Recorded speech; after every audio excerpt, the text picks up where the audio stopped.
لا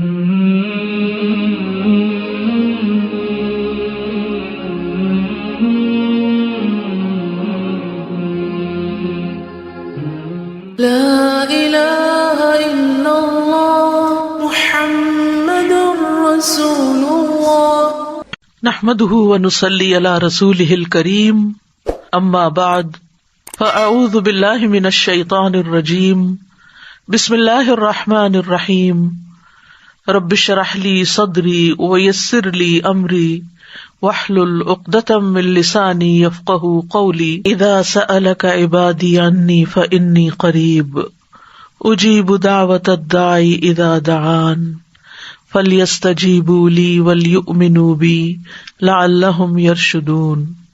اور جب میرے بندے آپ سے میرے بارے میں سوال کریں تو کہہ دیجئے بے شک میں قریب ہوں، میں پکارنے والے کی پکار کا جواب دیتا ہوں۔ جب وہ مجھے پکارے تو ان کو چاہیے کہ وہ بھی میرا حکم مانیں اور مجھ پر ایمان رکھیں تاکہ وہ ہدایت پا جائیں۔ السلام علیکم ورحمۃ اللہ وبرکاتہ۔ کیا حال ہے سب کا؟ الحمدللہ۔ سفیان ثوری کہتے ہیں جس شخص کے ساتھ اللہ بھلائی کا ارادہ کرتا ہے اس کے لیے علم حاصل کرنے اور اس کے حفظ سے بہتر کوئی عمل نہیں پاتا، یعنی انسان کی خوش قسمتی کے دروازے کھل جاتے ہیں اگر وہ علم کے رستے پر چل پڑتا ہے، کیونکہ اس کو نیکی کے نئے نئے کام کرنے کے طریقے معلوم ہوں گے جس سے وہ اپنی آخرت میں بہت بڑا نفع کما سکتا ہے۔ تو جو شخص علم حاصل کرتا ہے اور صرف علم حاصل ہی نہیں کرتا، صرف ریسیو نہیں کرتا بلکہ اس کو ریٹین بھی کرتا ہے، اس کو یاد بھی رکھتا ہے۔ یعنی حفظ کرنے کا مطلب یہ نہیں کہ صرف اس وقت رٹ لیا جائے بلکہ اس کو عمل کے وقت یاد بھی رکھا جائے، تو ایسا شخص ہی خوش قسمت ہے اور وہ سمجھے کہ اللہ نے اس سے بھلائی کا ارادہ کر لیا ہے۔ حسن بن صالح کہتے ہیں لوگ یقیناً اپنے دین میں اسی طرح اس علم کے محتاج ہوں گے جس طرح اپنی دنیا میں کھانے پینے کے محتاج ہوتے ہیں، یعنی ہمارے جسم کو جیسے کھانے پینے کی ضرورت ہوتی ہے اسی طرح دین کے معاملے میں ہمیں علم کی ضرورت ہوتی ہے، علم کی محتاجی ہوتی ہے۔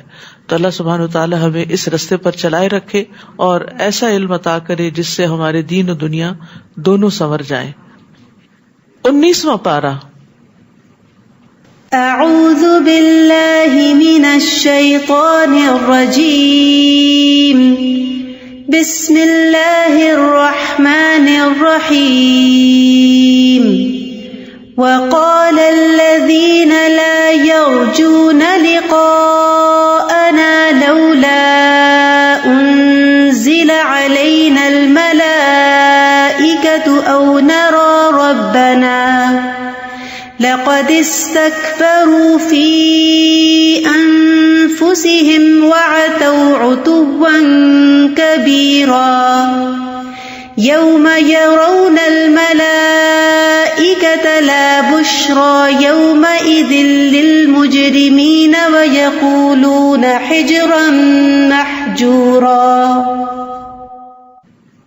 شروع کرتی ہوں اللہ کے نام سے جو بے انتہا مہربان نہایت رحم فرمانے والا ہے۔ اور جو لوگ ہم سے ملنے کی امید نہیں رکھتے وہ کہتے ہیں ہم پر فرشتے کیوں نہیں اترے، یا ہم ہی اپنے رب کو آنکھوں سے دیکھ لیں۔ یہ اپنے دل میں بہت بڑے بن بیٹھے ہیں اور بہت بڑی سرکشی میں مبتلا ہو چکے ہیں۔ تو وہ لوگ جنہوں نے رسول اللہ صلی اللہ علیہ وسلم کی تکذیب کی، آپ کو جھٹلایا، جنہوں نے اللہ تعالیٰ کے وعدے اور وعید کو جھٹلایا، جن کے دل میں نہ آخرت کا خوف ہے، نہ خالق کا خوف اور نہ خالق سے ملاقات کی کوئی امید ہے، انہوں نے اس طرح کی باتیں کی کہ ہمارے اوپر فرشتے کیوں نہ اترے، ہمارے سامنے آتے اور ہمیں یہ بتاتے کہ یہ اللہ کے رسول ہیں، یا وہ ہمیں بتاتے کہ کوئی رب بھی ہے اور آخرت بھی ہے، اور پھر یہ کہ رسول کی صداقت کی گواہی دیتے اور کہتے کہ تم رسول کی اتباع کرو۔ تو یہ بات انہوں نے کسی واقعی حقیقی ضرورت کے تحت نہیں کی بلکہ اس کا سبب صرف تکبر اور سرکشی ہے، کیونکہ انہوں نے اپنے دل میں اپنے آپ کو بہت بڑا سمجھ رکھا ہے۔ یعنی انسان جب خود کو بڑی چیز سمجھتا ہے تو پھر وہ دوسرے سے بڑی بڑی ایکسپیکٹیشنز بھی رکھتا ہے اور مطالبے بھی کرتا ہے، تو یہاں پر اللہ سبحانہ وتعالیٰ فرماتے ہیں کہ انہوں نے بہت بڑی سرکشی کی اور اسی وجہ سے وہ حق بات سننے کو تیار نہیں. یوم یرون الملائکۃ لا بشری یومئذ للمجرمین، جس دن یہ فرشتوں کو دیکھیں گے وہ دن ایسے مجرموں کے لیے کوئی خوشی کا دن نہ ہوگا. وہ پکار اٹھیں گے کہ ہم تو تم سے پناہ مانگتے ہیں. سب سے پہلا کون سا دن ہوگا جس میں انسان فرشتوں کو دیکھیں گے؟ موت کا. جب موت کا وقت آتا ہے تو جان لینے والے فرشتے تا حد نگاہ آ کر اس کے پاس بیٹھ جاتے ہیں. پھر ملک الموت آتے ہیں اور اس کی روح نکال کر ان فرشتوں کو دے دیتے ہیں، جو پھر نیک ہو تو اچھے کفن میں روح کو لپیٹتے ہیں اور برے انسان کے لیے گندے غلیظ کفن میں لپیٹ کر، ٹاٹ میں لپیٹ کر اس کو اوپر لے جاتے ہیں. دوسرا کون سا موقع ہے جب انسان فرشتوں کو دیکھیں گے؟ قبر میں دیکھیں گے، منکر نکیر کی شکل میں دیکھیں گے. اور تیسرا موقع کون سا ہے؟ یوم حشر، میدان حشر میں دیکھیں گے. تو ان تینوں مواقع پر دو طرح کے فرشتے ہیں. نیک لوگوں کے لیے اچھے خوبصورت شکل والے خوشخبری دینے والے فرشتے ہیں، اور برے لوگوں کے لیے، مجرم لوگوں کے لیے عذاب کی وعید سنانے والے اور ان کی پٹائی کرنے والے فرشتے ہیں. کیونکہ مجرم لوگوں کی جب روح نکالی جاتی ہے تو فرشتے آ کر ان کو باقاعدہ ان کے چہروں پہ، ان کی پیٹھوں پہ مارتے ہیں، اور اسی طرح منکر نکیر بھی ان کو پھر ماریں گے، اور قیامت کے دن بھی ان کی سخت شامت آئے گی. تو اس لیے انسان کو صرف یہ نہیں سمجھنا چاہیے کہ فرشتے جو ہیں وہ آئے تو یہ بہت خوشی کا دن ہوگا. نہیں، جس دن یہ لوگ فرشتوں کو دیکھیں گے وہ دن ایسے مجرموں کے لیے کوئی خوشی کا دن نہ ہوگا، اور وہ پکار اٹھیں گے کہ ہم تو تم سے پناہ مانگتے ہیں. اب ہم فرشتے نہیں دیکھنا چاہتے، ابھی کیا کر رہے ہیں؟ فرشتوں کا مطالبہ کر رہے ہیں. اور اس دن کیا کہیں گے؟ کاش ہمیں فرشتے نظر نہ آئے، کیونکہ وہ ایسی خوفناک شکلوں میں ہوں گے کہ ان کی روح فنا ہو جائے گی، اور وہ سمجھ لیں گے کہ اب بچنے کا کوئی راستہ نہیں، کیونکہ وہ ان کے ہاتھوں پوری طرح قید ہو جائیں گے. جان نکالنے والے فرشتے بھی اس وقت تک نہیں ٹلیں گے جب تک کہ جان لے نہ لیں، اور اسی طرح قبر کے حساب کتاب کے وقت اور آخرت میں بھی. اور جو کچھ انہوں نے کیا دھرا ہوگا ہم ادھر توجہ کریں گے تو اسے اڑتا ہوا غبار بنا دیں گے. یعنی مجرموں کے جو اچھے کام تھے دنیا میں وہ بھی قبولیت کے شرف سے محروم ہو جائیں گے. یعنی وہ کام ہوں گے کہ جو انہوں نے بظاہر کسی کی مدد کی ہوگی یا شہرت کے لیے کوئی اچھے اچھے کام کیے ہوں گے، لیکن چونکہ وہ کام اللہ کے لیے نہیں کیے ہوں گے، اللہ پر ایمان کے بغیر کیے ہوں گے، اس لیے ان کاموں سے ان کو کوئی فائدہ نہ ہوگا. اسی طرح کچھ اور لوگوں کے اعمال بھی غبار بن کے رہ جائیں گے. وہ کون لوگ ہیں؟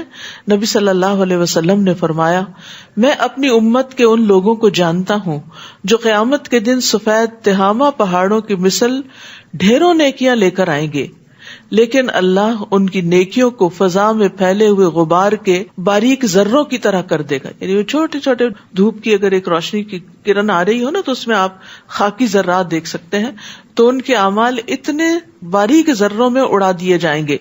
یہ کون لوگ ہوں گے؟ کیا یہ کوئی کافر یا منافق یا مشرک یا مجرم ہوں گے؟ نہیں، بے شک وہ تمہارے ہی بھائی ہوں گے، تمہاری ہی نسل سے ہوں گے، رات کو تمہاری طرح قیام کریں گے، یعنی تراویح وغیرہ بھی پڑھیں گے، لیکن وہ تنہائیوں میں اللہ کے حرام کردہ امور کا ارتکاب کریں گے جن سے ان کو روکا گیا ہوگا.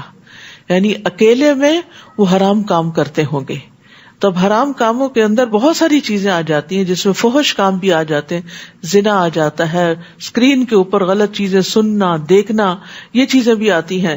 اسی طرح چپکے غیبت کرنا، یا اور اسی طرح کے جن چیزوں کو بھی اللہ نے حرام قرار دیا ہے وہ ان کا ارتکاب کریں گے. تو ایک مومن جو ہوتا ہے وہ باطن اور ظاہر میں نیک ہوتا ہے، وہ تنہائی میں بھی اپنے رب سے ڈرتا ہے اور سب کے سامنے بھی اپنے رب سے ڈرتا ہے. وہ صرف ایک پبلک فگر نہیں ہوتا کہ اس نے لوگوں کے سامنے کوئی نیکی کے جھنڈے لہرائے ہوئے ہوں تو لوگ اس کو واہ واہ کریں. نہیں، وہ اپنی تنہائی میں بھی اللہ کے سامنے روتا ہے اور ڈرتا ہے، اور یہ انتہائی ضروری ہے، ورنہ انسان کے نیک اعمال بھی ضائع ہونے کا اندیشہ ہے. اصحاب الجنت یومئذ خیر مستقرا واحسن مقیلا. اس دن اہل جنت کا ٹھکانہ ہی یعنی جنت ہوگا، اور بہترین ٹھکانہ ہوگا اور بہترین قیلولہ کرنے کا مقام ہوگا. احسن مقیلا، یعنی دوپہر کو آرام کرنے کا بہترین مقام ان کو ملے گا. یعنی اس سے پتہ چلتا ہے کہ قیلولہ کی کتنی اہمیت ہے، کہ اہل جنت بھی قیلولہ کریں گے، یعنی ساری نعمتوں کو انجوائے کرتے ہوئے. آپ نے دیکھا ہوگا عید کے دن جیسے آپ بہت زیادہ خوش ہوتے ہیں اور اچھا کھاتے پیتے ہیں، پھر اس کے بعد آپ کا دل کیا چاہتا ہے؟ تھوڑی دیر سستانے کو. تو جنت میں اگرچہ ہر طرف نعمتیں اور راحتیں ہی ہوں گی، لیکن ان کو پا کر بھی انسان کا دل چاہے گا کہ اب تھوڑی دیر کے لیے سستا لوں. قیلولہ جو ہے یہ سنت ہے اور ایک عبادت سمجھ کر کرنا چاہیے، اور اس کے دنیاوی بھی بہت سے فائدے ہیں. اور اگر انسان بالکل قیلولہ نہیں کرتا تو رسول اللہ صلی اللہ علیہ وسلم نے فرمایا قیلولہ کرو، بے شک شیاطین قیلولہ نہیں کرتے. اور قیلولہ کوئی 2 گھنٹے کی سلیپ نہیں ہوتی، بلکہ چند منٹ کے لیے بھی آنکھیں بند کر کے خاموش ہو کے اپنے آپ کو شٹ ڈاؤن کر لینا چاہیے.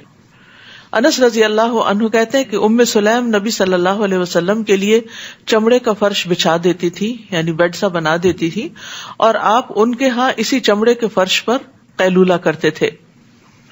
حضرت عمر سے روایت ہے، وہ کہتے ہیں کہ ابن مسعود کے دروازے پر کبھی کبھار قریش کے مرد بیٹھا کرتے تھے. جب سایہ ڈھل جاتا تو ابن مسعود کہتے اٹھ جاؤ، اب جو قیلولہ کرنے سے باقی رہ گیا وہ شیطان کا حصہ ہے. اس کے بعد وہ جس آدمی کے پاس بھی گزرتے اس کو کام سے اٹھا دیتے تھے کہ اٹھو اور قیلولہ کرو، یعنی اتنا اپنے لیے اہم قرار دیتے. اسحاق بن عبداللہ کہتے ہیں قیلولہ کرنا نیک لوگوں کے عمل سے ہے، یہ دل کو مضبوط کرنے والا ہے اور رات کے قیام پر قوت دینے والا ہے. یعنی قیلولہ سے رات کا قیام آسان ہو جاتا ہے. اس دن آسمان کو چیرتے ہوئے ایک بادل نمودار ہوگا اور فرشتوں کے پرے اتار دیے جائیں گے. اس دن حقیقی بادشاہی رحمان کی ہوگی اور یہ دن کافروں کے لیے بڑا سخت ہوگا. اس دن ظالم اپنے ہاتھوں کو کاٹے گا اور کہے گا کاش میں نے رسول کے ساتھ ہی اپنی روش اختیار کی ہوتی، رسول کے ساتھ ہی اپنا راستہ بنایا ہوتا. تو یاد رکھیے قیامت کے دن جن باتوں پر انسان کو سخت ندامت ہوگی، پریشانی ہوگی، اور انسان اپنے ہی ہاتھوں کو کاٹے گا اور اپنے آپ کو ملامت کرے گا، ان میں سے ایک بات یہ کہ اس نے رسول کا طریقہ، سنت کا طریقہ کیوں نہیں اپنایا. ام سلمہ سے مروی ہے کہ انہوں نے نبی صلی اللہ علیہ وسلم کو منبر پر یہ فرماتے ہوئے سنا، اے لوگو، جس وقت میں حوض پر تمہارا منتظر ہوں گا اور تمہیں گروہ در گروہ لایا جائے گا اور راستے تمہیں متفرق کر دیں گے، یعنی ادھر ادھر ہو جاؤ گے، تو میں تمہیں آواز دے کر کہوں گا کہ اس راستے کی طرف آ جاؤ. تو میرے پیچھے سے ایک منادی پکار کر کہے گا انہوں نے آپ کے بعد دین کو بدل دیا تھا. اس پر میں کہوں گا یہ لوگ دور ہو جائیں، یہ دور ہو جائیں. یعنی وہ طریقہ جو نبی صلی اللہ علیہ وسلم چھوڑ کر گئے اور جس پر صحابہ قائم رہے اور جس پر بعد کی جنریشنز قائم رہی، اس طریقے کو چھوڑ کر تجدید کے نام پر اور ماڈرنزم کے نام پر دین میں نئے نئے کانسیپٹس ایجاد کر دینا اور اجماع کے راستے سے ہٹ جانا، یہ انسان کے لیے بہت خطرناک طریقہ ہے. اور قیامت کے دن اس پر انسان کو ایسی ندامت ہوگی کہ کاش میں وہی طریقہ اختیار کرتا جو رسول اللہ صلی اللہ علیہ وسلم کا طریقہ تھا. یا ویلتا لیتنی لم اتخذ فلانا خلیلا، کاش میں نے فلاں شخص کو دوست نہ بنایا ہوتا. کیونکہ عام طور پر انسان ایسے دوستوں کے ہاتھوں بہکتا ہے، وہ کسی خاص راستے پہ چلتے ہیں اور پھر جو ان کے قریبی یا لائک مائنڈیڈ لوگ ہوتے ہیں ان کو بھی اپنی طرف گھسیٹتے ہیں یا گھسیٹنے کی کوشش کرتے ہیں.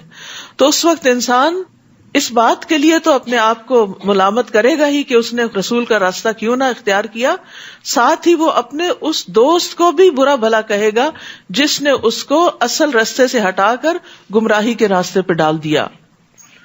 اس نے تو میرے پاس نصیحت آ جانے کے بعد مجھے بہکا دیا، اور شیطان تو انسان کو مصیبت پڑنے پر چھوڑ جانے والا ہے. ہم سب کو محتاط ہونا چاہیے کہ ہماری دوستی کن لوگوں سے ہے، کیونکہ نبی صلی اللہ علیہ وسلم نے فرمایا انسان اپنے دوست کے دین پر ہوتا ہے. اس لیے تم میں سے ہر ایک کو غور کر لینا چاہیے کہ وہ کسے اپنا دوست بنا رہا ہے، یعنی کس سے اس کا قلبی تعلق ہے، کس سے اس کے زیادہ تر انٹریکشن رہتا ہے. کیونکہ اس طرح انسان دوسرے سے انفلوئنس ہو جاتا ہے. اگر دوست اچھا ہو تو نیکی کی چیزوں میں انفلوئنس ہوتا ہے، اور اگر دوست اچھا نہ ہو تو پھر انسان نیکی کے راستے کو چھوڑ بھی سکتا ہے. اور رسول کہیں گے اے رب، میری قوم کے یہی لوگ ہیں جنہوں نے اس قرآن کو نشانہ تضحیک بنا رکھا تھا. مہجورہ کے 2 معنی ہیں، ایک نشانہ تضحیک یعنی مذاق کی جگہ، اور دوسرا چھوڑ دیا۔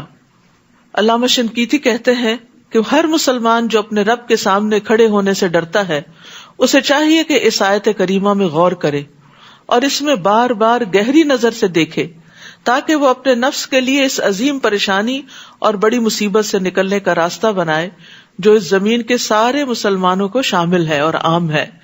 یعنی آپ کی قوم کون ہے؟ قریش بھی تھے، لیکن اس کے ساتھ ساتھ جو آپ پر ایمان لے آئے اور ایمان لانے کے بعد پھر انہوں نے قرآن کو چھوڑ دیا۔ تو قرآن کو چھوڑنے کی کچھ اقسام ہیں۔ علامہ ابن قیم الجوزیہ کہتے ہیں کہ قرآن کو ترک کرنے کی کئی اقسام ہیں۔ نمبر 1، اس کو نہ سننا نہ اس پر ایمان لانا۔ نمبر 2، اس پر عمل نہ کرنا، نہ اس کے حلال و حرام پہ رکنا اور نہ ہی اس کے کسی حکم کو ماننا۔ نمبر 3، اس کو حاکم نہ بنانا، یعنی اپنے جھگڑوں کے فیصلے میں اس کی طرف نہ جانا۔ نمبر 4، اس پر غور و فکر نہ کرنا اور اس کا فہم حاصل نہ کرنا۔ نمبر 5، اس کے ذریعے علاج نہ کرنا، کیونکہ قرآن جو ہے دل کے تمام امراض اور بیماریوں میں انسان کو شفا عطا کرتا ہے، کیونکہ وہ شفاء لما فی الصدور کے لفظ آتے ہیں قرآن مجید میں۔ اور کسی اور سے اپنی بیماری کا علاج طلب کرنا اور اس کے ساتھ علاج نہ کرنا، یعنی اور گولیاں وغیرہ کھاتے رہنا لیکن دم نہ کرنا اس سے، تو یہ بھی اس کو چھوڑنا ہے۔ یہ سب اللہ کے اس قول میں داخل ہے، وقال الرسول یا رب ان قوم اتخذوا هذا القرآن مہجورا۔ اسی طرح اے نبی، ہم نے مجرموں کو ہر نبی کا دشمن بنایا ہے، اور آپ کا رب رہنمائی کرنے اور مدد دینے کو کافی ہے۔ اور کافر یہ بھی کہتے ہیں کہ یہ سارا قرآن یک بارگی ہی رسول پر کیوں نہ اتار دیا گیا؟ بات ایسی ہی ہے، اور یہ اس لیے کہ ہم آپ کی ڈھارس بندھاتے جائیں، یعنی تھوڑا تھوڑا کر کے اتارا ہے، کیونکہ انسان کی زندگی میں انسان کے اندر ہر روز ایک نئی تبدیلی آئی ہوئی ہوتی ہے۔ یعنی ایک دن آپ اٹھتے ہیں تو آپ خوش ہوتے ہیں، دوسرے دن اٹھتے ہیں تو آپ کو کوئی پریشانی لاحق ہوتی، تیسرے دن آپ نے کوئی خواب دیکھا ہوتا ہے جو آپ کو بے چین کر رہا ہوتا ہے، چوتھے دن بچوں کی طرف سے کوئی بات آپ ایسی سن لیتے ہیں جو آپ کو ڈسٹرب کر دیتی ہے۔ تو ایسے میں دن اور رات الٹ پلٹ ہوتے ہوئے آپ کے ماحول میں آپ کے اندر اتنی تبدیلیاں آ رہی ہوتی ہیں، اور یہ صرف نبی صلی اللہ علیہ وسلم کے لیے نہیں، ہم میں سے ہر ایک کے لیے ایسا ہی ہوتا ہے۔ اور آپ کا تو ظاہر مقام بہت بڑا تھا اور آپ کے تو حالات بہت سنگین تھے جو مخالفت وغیرہ تھی، تو اللہ سبحانہ تعالیٰ چاہتے تو ایک ہی دفعہ ایک ہی جلد میں قرآن نیچے اتار دیتے، لیکن تھوڑا تھوڑا کر کے دیا تاکہ آپ کے دل کو تسلی ہو۔ اور آپ نے محسوس کیا ہوگا جو لوگ قرآن کی کلاسز وغیرہ اٹینڈ کرتے ہیں وہ اکثر یہ کہتے ہوئے سنائی دیتے ہیں کہ ہمارے دل میں ایک سوال آیا، ہمارے ذہن میں کوئی پریشانی آئی، اور جب ہم قرآن کی مجلس میں آ کے بیٹھے تو ہمیں اس کا جواب مل گیا۔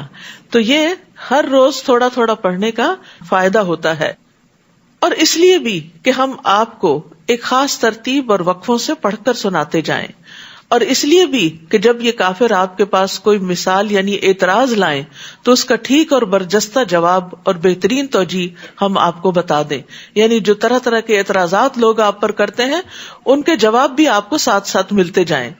الذین یحشرون علی وجوہہم الی جہنم اولئک شر مکانا واضل سبیلا۔ ایسے لوگ اوندے منہ جہنم کی طرف لائے جائیں گے، ان کا ٹھکانہ بہت برا ہے اور یہی سب سے زیادہ گمراہ ہیں۔ اور ہم نے موسیٰ کو کتاب دی تھی اور اس کے ساتھ اس کے بھائی ہارون کو مددگار بنا دیا تھا، اور ان سے کہا اس قوم کی طرف جاؤ جنہوں نے ہماری آیات کو جھٹلایا ہے، یعنی قوم فرعون کی طرف۔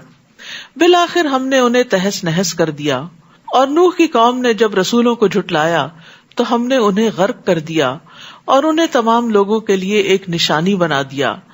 علاوہ ازیں ہم نے ایسے ظالموں کے لیے دردناک عذاب تیار کر رکھا ہے۔ اور اسی طرح قوم عاد، قوم سمود، کنویں والے اور درمیانی پشتوں میں سے بہت سے لوگ تباہ کر دیے گئے۔ ان میں سے ہر ایک کے لیے ہم نے پہلے تباہ شدہ قوموں کی مثالیں بیان کر کے سمجھایا، آخر ان سب کا نام و نشان تک مٹا دیا۔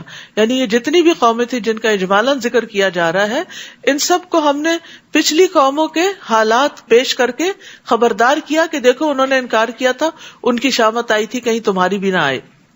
لیکن جب وہ نہیں مانے تو ہم نے ان کا نام و نشان تک مٹا دیا، کسی کو یہ بھی نہیں پتا کہ وہ دنیا میں کبھی ایگزسٹ بھی کرتے تھے۔ اور اس بستی پر تو ان کا گزر ہو چکا ہے جس پر بدترین بارش برسائی گئی تھی۔ وہ کون سی بستی ہے؟ قوم لوط، کیا انہوں نے اس بستی کا حال نہ دیکھا ہوگا؟ لیکن اصل معاملہ یہ ہے کہ یہ لوگ موت کے بعد دوسری زندگی کی توقع ہی نہیں رکھتے. آخرت کا انکار ہی ان کی خرابیوں کا سبب ہے. اور یاد رکھیے کہ کوئی مومن ہو یا کافر، جب آخرت پر ایمان نہ ہو یا آخرت پر ایمان میں شک ہو یا پھر وہ ایمان کمزور ہو تو انسان کے اندر تقویٰ آ نہیں سکتا، انسان برائیوں سے بچ نہیں سکتا. اور جب یہ لوگ آپ کو دیکھتے ہیں تو آپ سے مذاق کے سوا انہیں کچھ سوچتا ہی نہیں. کہتے ہیں کیا یہی وہ شخص ہے جسے اللہ نے رسول بنا کر بھیجا؟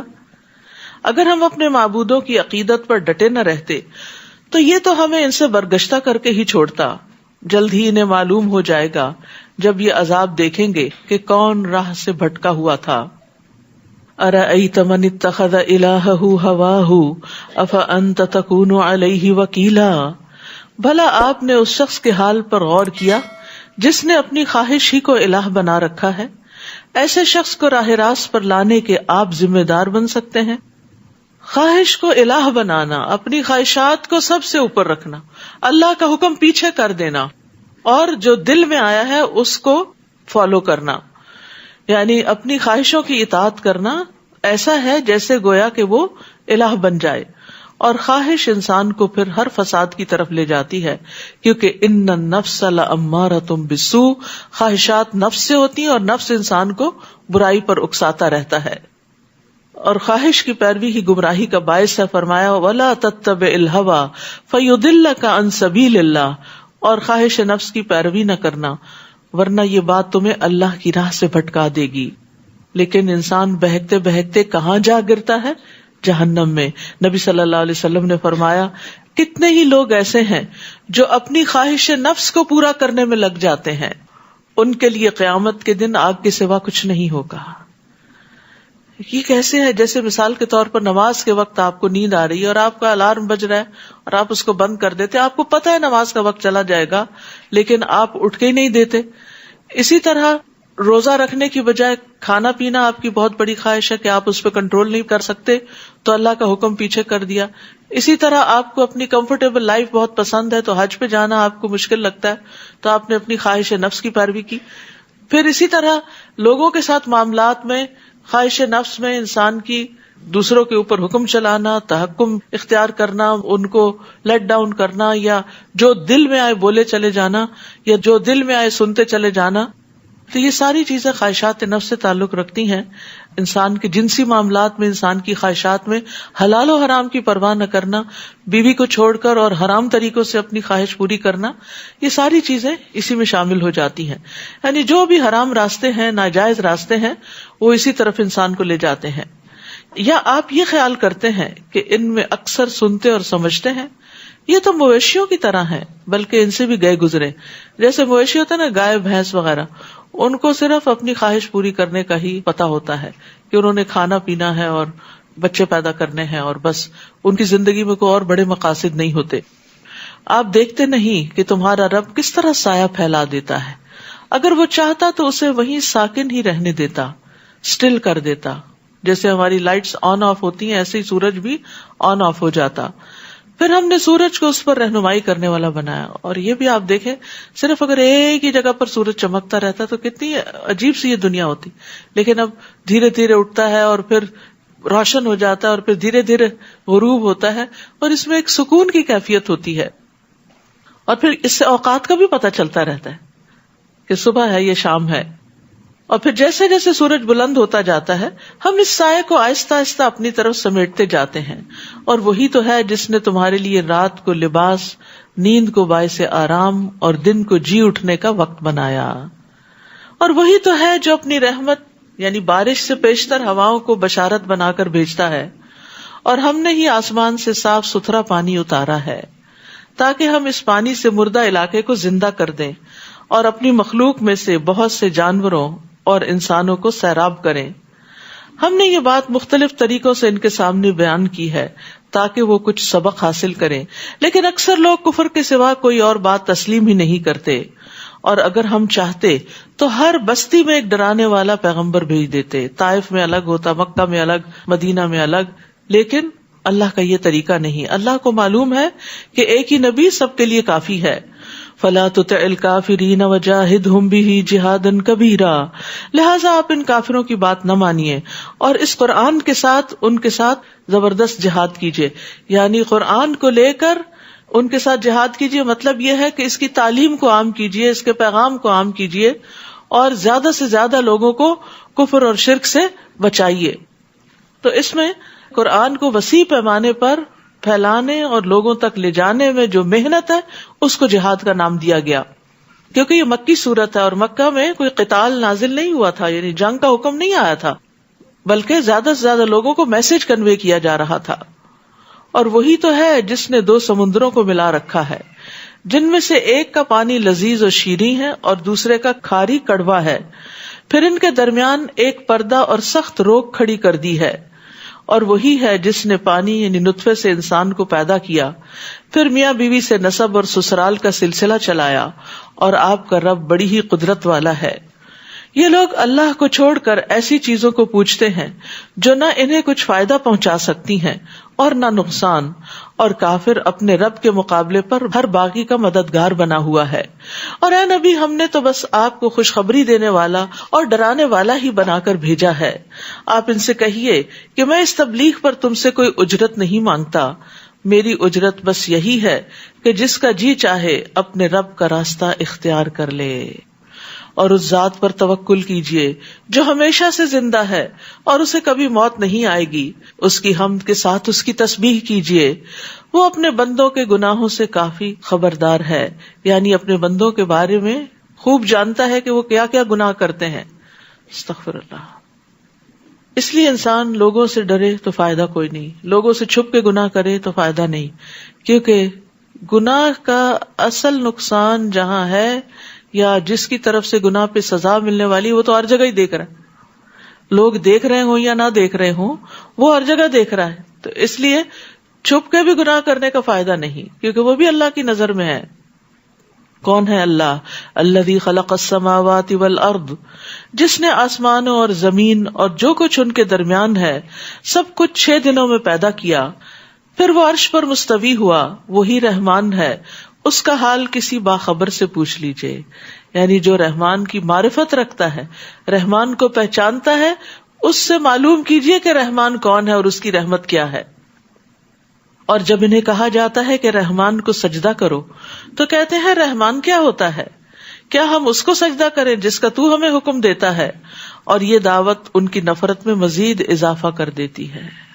اور اس کا تجربہ آپ نے بھی کیا ہوگا کہ کچھ لوگوں کو جب آپ نماز کا کہتے ہیں تو وہ اور زیادہ آپ سے چڑھ جاتے ہیں اور زیادہ آپ سے متنفر ہوتے ہیں، دور بھاگتے ہیں کہ ان کے پاس نہیں پٹکنا کیونکہ یہ پھر نماز کا پوچھیں گے. تو یہاں پر جو اللہ سبحانہ تعالیٰ کی صفت الرحمن استعمال ہوئی ہے اور رحمان کے بارے میں پوچھنے کا بھی کہا گیا کہ پوچھو کہ رحمان کون ہے، تو یاد رکھیے کہ اللہ کے خاص ناموں میں سے ہے. یہ نام اللہ کے سوا کسی اور کا رکھا نہیں جا سکتا، اللہ کے سوا کسی اور کو رحمان نہیں کہا جا سکتا. اور یہ الرحمن اور الرحیم دونوں نام جو ہیں یہ رحمت سے مشتق ہیں. اور رحمت کا لغوی معنی ہوتا ہے نرم دلی اور شفقت کرنا، مہربانی کا سلوک کرنا. اور رحمان میں رحیم سے زیادہ مبالغہ پایا جاتا ہے. اور اللہ کی رحمت نے ہر چیز کو گھیرا ہوا ہے. اللہ نے اپنی ذات پر رحمت کو لازم کر رکھا ہے. اس کی رحمت اس کے غضب پر حاوی ہے. زمین میں اس کی رحمت کا صرف ایک حصہ ہے جو ساری مخلوقات کو دیا گیا ہے. تو ہمیں بھی کوشش کرنی چاہیے کہ ہم بندوں پر مہربان ہوں اور اللہ کی رحمت کو پانے والے کام کریں. تو اللہ کی رحمت کن کاموں سے آتی ہے؟ سب سے پہلے تو اللہ پر ایمان لانے سے، پھر اللہ اور اس کے رسول کی اطاعت سے، وَأَطِیعُوا اللَّهَ وَالرَّسُولَ لَعَلَّکُمْ تُرْحَمُونَ، پھر قرآن کی پیروی اور تقوی اختیار کرنے سے، نیک اعمال کرنے سے، جیسے نماز پڑھنا، اللہ کے راستے میں جہاد اور ہجرت کرنا، اللہ کا ذکر بلند کرنا اور دوسروں پر رحم کرنا. حدیث میں آتا ہے الراحمون یرحمہم الرحمن، رحم کرنے والے رحمان ان پہ رحم کرے گا. یعنی اس کی رحمت ہے تو بہت عام، لیکن کفر کرنے والوں کے لیے نہیں، شرک کرنے والوں کے لیے نہیں، بلکہ اس کے برعکس اطاعت کرنے والوں کے لیے ہے جو یہ سب کام کرتے ہیں. بابرکت ہے وہ ذات جس نے آسمان میں برج بنائے. برج فرشتوں کے خاص مقامات ہوتے ہیں جہاں وہ اپنے کچھ امور طے کرتے ہیں، اور شیاطین بھی بعض اوقات وہیں جا کے چھپنے کی کوشش کرتے تھے. بابرکت ہے وہ ذات جس نے آسمان میں برج بنائے اور آسمان میں چراغ یعنی سورج اور چمکتا ہوا چاند پیدا کیا. اور وہی ہے جس نے رات اور دن کو بار بار ایک دوسرے کے بعد آنے والا بنایا. اب جو چاہے اس سے سبق حاصل کر لے اور جو چاہے شکر گزار بنے. رات اور دن ایک دوسرے کے پیچھے آتے جاتے ہیں. اللہ نے ان کو یاد دہانی کا ذریعہ بھی بنایا ہے. دن آتا ہے پھر رات آتی ہے تاکہ جو کام دن میں چھوٹ جائیں وہ رات کو کر لیں, جو رات میں چھوٹ جائیں وہ دن کو کر لیں. یعنی اگر دن میں کچھ نیکیوں میں کمی رہ گئی ہے تو رات کو پوری کر لیں, اور اگر رات میں کوئی رہ گئی ہے تو دن میں, اگر رات کی نماز رہ گئی کسی وجہ سے تو دن میں وہ نوافل ادا کر لیں, اور اگر دن میں کوئی کمی بیشی رہ گئی تو رات کو اٹھ جائیں. کیونکہ انسان کی طبیعتیں بھی بدلتی رہتی ہیں, کبھی اچھا حال ہوتا ہے, کبھی بیزار ہوتا ہے, کبھی تھکن ہوتی ہے, کبھی آرام کی کیفیت ہوتی. تو اگر تھکن کی کیفیت میں کوئی نیک عمل رہ گئے یعنی دن کے کام کاج میں, تو رات کے آرام کے ساتھ ان کو پورا کر لیں. اور پھر یہاں سے عباد الرحمن کی صفات شروع ہوتی ہیں. رحمان کے بندے جو خاص بندے ہیں, وہ پیچھے رحمان کا ذکر ہوا نا, تو اب رحمان کے بندے وہ ہیں جو یہ کام کریں تاکہ وہ رحمان کی رحمت کو پائیں. وہ کون ہیں؟ وعباد الرحمن الذین یمشون علی الارض ہونا. اور رحمان کے حقیقی بندے وہ ہیں جو زمین پر انکساری کے ساتھ چلتے ہیں, عاجزی کے ساتھ چلتے ہیں. اور اگر جاہل ان سے مخاطب ہوں تو بس سلام کہہ کر کنارہ کش رہتے ہیں, یعنی جہالت کے جواب میں بھلی بات کرتے ہیں, بد کلامی نہیں کرتے, فحش گوئی نہیں کرتے, بد مزاجی سے نہیں کام لیتے. اور اس کے ساتھ ساتھ ان کی چال بھی بہت آرام والی ہوتی ہے. آرام سے مراد یہ نہیں کہ سست چال ہوتی ہے, بلکہ قدم جما کے, شور کیے بغیر اور بھاگے دوڑے بغیر, دوسروں کو تکلیف دیے بغیر باوقار اور پرسکون انداز میں چلتے ہیں, کیونکہ چال بھی انسان کی شخصیت کی عکاس ہوتی ہے. اور جو اپنے رب کے حضور سجدہ اور قیام میں راتیں گزارتے ہیں, الحمدللہ اگر سارا سال نہیں تو رمضان میں, اور رمضان سارا بھی نہیں تو رمضان کے آخری عشرے میں راتیں عبادت میں گزرتی ہیں. تو رات کی نماز کی بہت اہمیت ہے. نبی صلی اللہ علیہ وسلم نے فرمایا, جس آدمی نے رات کے قیام میں 10 آیتیں تلاوت کی اس کے لیے اجر کا ڈھیر لکھا جاتا ہے, اور یہ ڈھیر دنیا اور جو کچھ اس میں اس سے بہتر ہے. رسول اللہ صلی اللہ علیہ وسلم نے یہ بھی فرمایا کہ فرض نماز کے بعد سب سے فضیلت والی نماز رات کی نماز ہے, یعنی تہجد کی نماز. نبی صلی اللہ علیہ وسلم نے یہ بھی فرمایا, سلام پھیلاؤ, اچھی گفتگو کرو, صلہ رحمی کرو, اور راتوں کو جب لوگ سو رہے ہوں تو تم قیام کرو, تم سلامتی کے ساتھ جنت میں داخل ہو جاؤ گے. والذین یقولون ربنا اصرف عنا عذاب جہنم ان عذابها کان غراما. اور وہ جو کہتے ہیں, اے ہمارے رب جہنم کے عذاب سے ہمیں بچائے رکھنا, کیونکہ اس کا عذاب ٹلنے والا نہیں, اس کی ہیٹ کم نہیں ہوگی, زیادہ ہی ہوگی. یعنی ہوتا ہے نا کہ جب گرمی آتی ہے تو انسان تھوڑا اس سے مانوس ہوتا ہے, تو پھر گرمی کم لگتی ہے. شروع میں ایک دم جب چینج ہوتی ہے تو طبیعت پہ بڑی بھاری گزرتی ہے. جہنم میں کیا ہوگا کہ آگ سے جب تھوڑا سا بھی مانوس ہونے لگے تو اس کی ہیٹ انکریز کر دی جائے گی. فلن نزیدکم الا عذابا, ہم نہ اضافہ کریں گے مگر عذاب میں ہی. یعنی جہنم کے عذاب میں کمی نہیں ہوگی, بلکہ جب اس کی شدت ذرا کم محسوس ہونے لگی تو اس کا ٹیمپریچر اور اس کی سزائیں اور بڑھا دی جائیں گی. ہم سب کو خاص طور پر اس کی دعا کرنی چاہیے, کیونکہ فمن زحزح عن النار وادخل الجنۃ فقد فاز, کہ جو آگ سے بچا لیا گیا اور جنت میں داخل کر دیا گیا وہ کامیاب ہو گئے. یہ اصل کامیابی. اور یہاں سے تو ہمیشہ کے گھر میں داخل ہونا ہے نا, یعنی ہمیشہ کی زندگی کو شروع ہونا ہے. تو اس لیے بہت ضروری ہے کہ ہم اس کی فکر کریں اور جہنم سے پناہ مانگیں. رسول اللہ صلی اللہ علیہ وسلم نے فرمایا, اللہ سے جہنم کے عذاب کی پناہ مانگا کرو, یعنی اس سے بچنے کی. رسول اللہ صلی اللہ علیہ وسلم نے فرمایا, جو شخص 3 مرتبہ جہنم سے پناہ مانگ لے, جہنم خود کہتی ہے کہ اللہ اس بندے کو مجھ سے بچا لے. تو ہر روز کم از کم 3 بار ضرور دعا کرنی چاہیے کہ اللہ تعالیٰ ہمیں جہنم سے بچا کے رکھے. اور جب ہم جہنم سے بچنے کی دعا کریں گے اور فکر کریں گے نا, تو پھر وہ کام بھی چھوڑیں گے جو جہنم میں لے جانے والے ہیں. انہا ساءت مستقرا و مقاما، بلا شبہ وہ بہت بری جائے قرار ہے اور بہت برا مقام بھی ہے. اور جو خرچ کرتے ہیں تو نہ اسراف کرتے ہیں اور نہ بخل، بلکہ ان کا خرچ ان دونوں انتہاؤں کے درمیان اعتدال پر ہوتا ہے. اور وہ اللہ کے ساتھ کسی اور کو الہ نہیں پکارتے، نہ ہی اللہ کی حرام کی ہوئی کسی جان کو ناحق قتل کرتے ہیں، اور نہ وہ زنا کرتے ہیں. اور جو شخص ایسے کام کرے گا ان کی سزا پا کر رہے گا. استغفر اللہ، یعنی قتل اور زنا کی سزا ہے، اس پر حد بھی ہے، یہ حدود میں سے ہے. یضاعف لہ العذاب یوم القیامہ، قیامت کے دن اس کا عذاب دگنا کر دیا جائے گا. ویخلد فیہ مہانا، اور وہ ذلیل ہو کر اس میں ہمیشہ کے لیے پڑا رہے گا. الا من تاب وآمن وعمل عملا صالحا، ہاں جو شخص توبہ کر لے اور ایمان لے آئے اور نیک عمل کرے تو ایسے لوگوں کی برائیوں کو اللہ تعالیٰ نیکیوں سے بدل دے گا، اور اللہ بہت بخشنے والا رحم کرنے والا ہے. تو یاد رکھیے، خالص توبہ گناہوں کو نیکیوں میں بدل دیتی ہے. کتنی خوبصورت بات ہے یہ. یعنی اللہ تعالیٰ واقعی رحمان اور رحیم ہے کہ انسان سے اگر کچھ گناہ ہو چکے ہیں اور انسان ان پر پھر شرمندہ ہوتا ہے، توبہ کر لیتا ہے، ٹوٹلی اپنا لائف سٹائل بدل لیتا ہے، تو پھر جو پچھلے ماضی میں برے کام ہوئے تھے ان برائیوں کو نیکیوں میں تبدیل کر دیا جاتا ہے. یعنی ان پر پھر سزا نہیں دی جاتی. یعنی قیامت کے دن اگرچہ اس کے اعمال نامے میں وہ لکھے ہوں گے مگر اس کو سزا نہیں ملے گی، ان پر اس کو نقصان نہیں دیں گے، کیونکہ ان الحسنات یذہبن السیئات، بے شک نیکیاں برائیوں کو دور کر دیتی ہیں. رسول اللہ صلی اللہ علیہ وسلم نے فرمایا، اس شخص کی مثال جو برائیاں کرنے کے بعد نیکیاں کرتا ہے اس آدمی کی طرح ہے جس پر ایسی تنگ ذرا ہو کہ جس سے اس کا گلا گھٹ رہا ہو. آدمی جب نیکی کرتا ہے تو ایک کڑا ٹوٹ جاتا ہے، پھر دوسری نیکی کرتا ہے دوسرا کڑا ٹوٹ جاتا ہے، یہاں تک کہ وہ ذرا ٹوٹ ٹوٹ کر زمین پر آ جاتی ہے.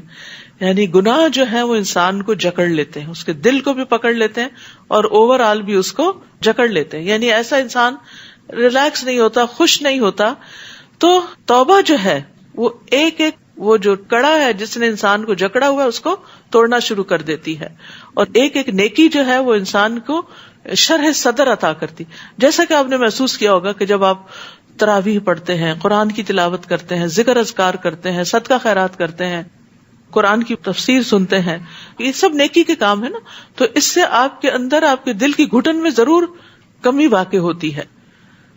اور جو شخص توبہ کرے اور نیک عمل کرے تو وہ گویا اللہ کی طرف یوں رجوع کرتا ہے جیسا کہ رجوع کرنے کا حق ہے. اور جو جھوٹی گواہی نہیں دیتے اور جب کسی لغو کام پر ان کا گزر ہو تو شریف آدمیوں کی طرح وقار سے گزر جاتے ہیں. یعنی جھوٹ، کھیل کود اور بری باتوں سے بھری مجلسوں سے اعراض برتتے ہیں. بری باتیں کرنے والے لوگوں کے ساتھ شامل نہیں ہوتے بلکہ ان کے اندر حیا ہوتی ہے اور وہ ایسی مجلسوں میں جاتے بھی نہیں ہیں.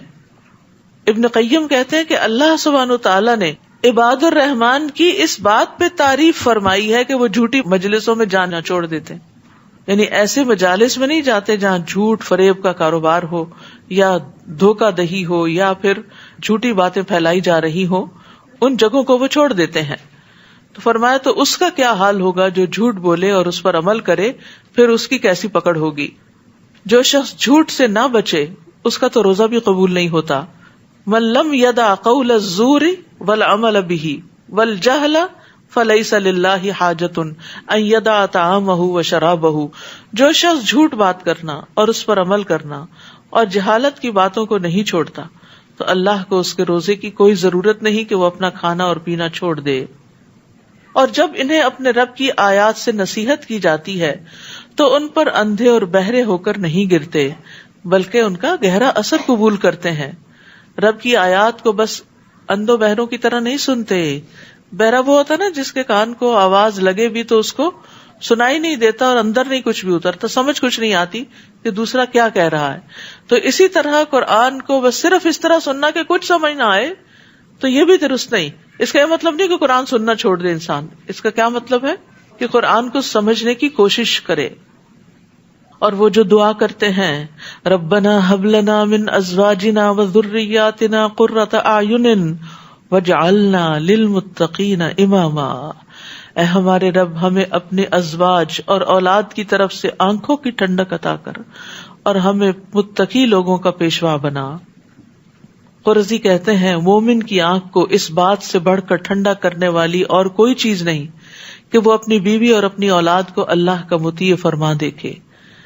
اور آپ نے محسوس کیا ہوگا کہ جب آپ کے بچے کو نیکی کا کام کرتے ہیں تو جو آپ کو خوشی ہوتی ہے وہ کسی بڑی دولت کے کمال لانے پر بھی نہیں ہوتی.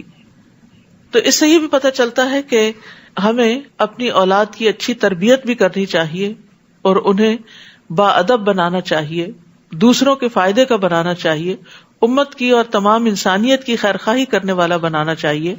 اور اسی طرح یہاں پر یہ جو لفظ ازواج ہے نا، اس کا اطلاق شوہر کے لیے بھی ہوتا ہے، بیوی کے لیے بھی ہوتا ہے اور ساتھیوں کے لیے بھی ہوتا ہے جن کے ساتھ مل کے انسان کام کرتا ہے. ٹھیک ہے، یعنی ازواج جو ہے وہ صرف شوہر بیوی ہی نہیں ہوتے، بلکہ جن لوگوں کے ساتھ انسان مل کے نیکی کے کام کرتا ہے، اچھے اچھے کام کرتا ہے، جو ہمارے ساتھ رہتے ہیں، جن کے ساتھ ہمارے دن کا ایک بڑا حصہ گزرتا ہے. تو یا اللہ وہ ہمارے لیے فتنہ نہ ہو، وبال جان نہ ہو، بلکہ ہماری آنکھوں کی ٹھنڈک ہو. آپ دیکھیں جب اچھے لوگوں کے ساتھ مل کے ہم کام کرتے ہیں نا تو بھاری سے بھاری کام آسان ہو جاتا ہے. آپ دیکھیں کہ جو لوگ جاب کرتے ہیں، کام کرتے ہیں، دو طرح کے ہوتے ہیں. ایک وہ ہوتے ہیں جنہیں ہر روز صبح اٹھ کے بخار چڑھا ہوتا ہے کہ ہائے کام پہ جانا ہے. اس کی ایک بڑی وجہ کیا ہے؟ باس ایسا ہے کہ جو کبھی شرافت سے بات ہی نہیں کرتا، کبھی انسانوں جیسی بات ہی نہیں کرتا. کولیگز ایسے ہیں جو ہر وقت جڑیں کاٹنے کو تیار ہیں. لیکن کچھ جگہ ایسی ہوتی ہیں کہ جہاں انسان کام کرتا ہے تو رات کو سوتے ہوئے بھی مسکرا کے سوتا ہے کہ صبح پھر ہوگی، اور پھر صبح جائیں گے اور پھر صبح اچھے اچھے کام کریں گے اور مل کے کام کریں گے.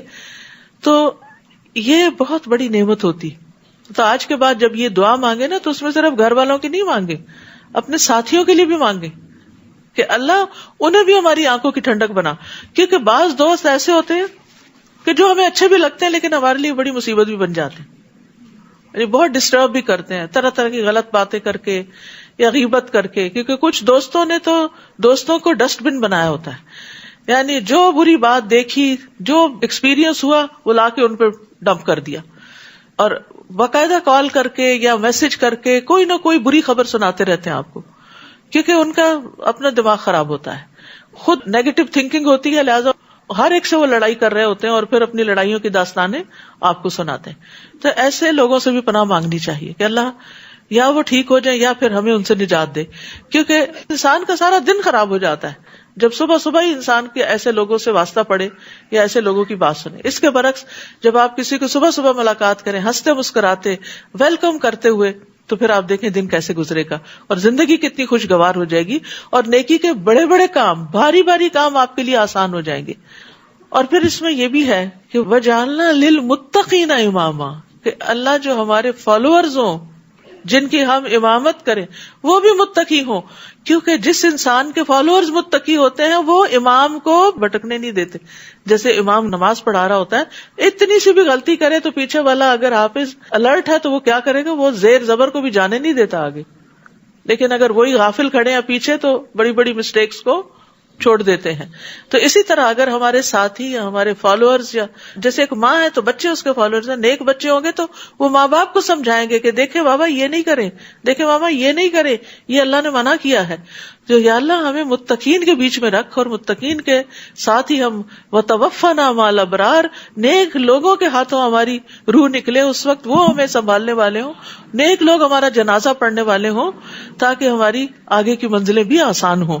تو یہ انسان کی بہت بڑی خوش قسمتی، اور اس کے لیے انسان کو دعائیں کرتے رہنا چاہیے. اور یہ دنیا میں بھی انسان کی آنکھیں ٹھنڈی کرتی ہیں، اور آخرت میں بھی انسان کے لیے بہترین دوست ہوں گے. یہی وہ لوگ ہیں جو اپنے صبر کا بدلہ بہشت کے بالا خانوں کی صورت میں پائیں گے. وہاں دعائے حیات اور سلام کے ساتھ ان کا استقبال ہوگا، جن میں وہ ہمیشہ رہیں گے. کیا ہی اچھی قرارگاہ ہے اور کتنی اچھی قیام گاہ.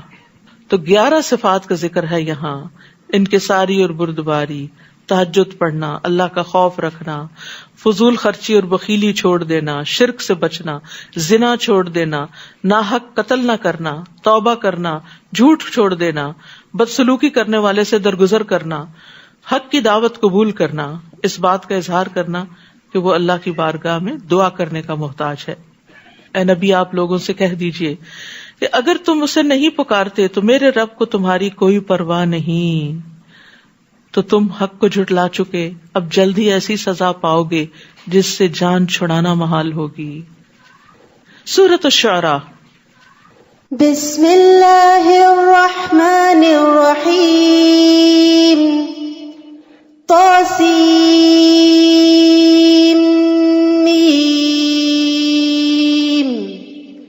تلک آیات الکتاب المبین لعلک باقع نفسک الا یکونوا مؤمنین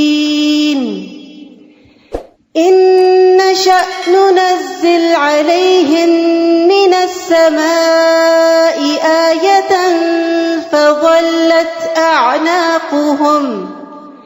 فظلت أعناقهم لها خاضعين وما يأتيهم من ذكر من الرحمن محدث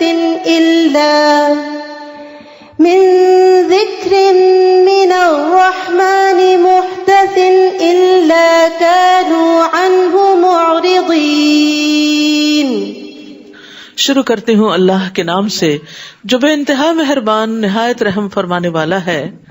طاسیم میم، یہ وضاحت کرنے والی کتاب کی آیات ہیں۔ اے نبی، اگر یہ لوگ ایمان نہیں لاتے تو اس غم میں شاید آپ اپنے آپ کو ہلاک ہی کر ڈالیں گے۔ اگر ہم چاہتے تو ان پر آسمان سے کوئی معجزہ اتار دیتے جس کے آگے ان کی گردنیں جھک جاتی، اور ان کے پاس رحمان کی طرف سے جو بھی کوئی نئی نصیحت آتی ہے تو یہ اس سے منہ موڑ لیتے ہیں، یعنی ان کو قرآن میں کوئی انٹرسٹ نہیں ہوتا اور نبی صلی اللہ علیہ وسلم کی بات کی طرف کوئی توجہ نہیں دیتے۔ یہ لوگ تکذیب تو کر ہی چکے ہیں، تو اب جلد ہی انہیں ان باتوں کی حقیقی خبریں مل جائیں گی جن کا یہ مذاق اڑایا کرتے تھے۔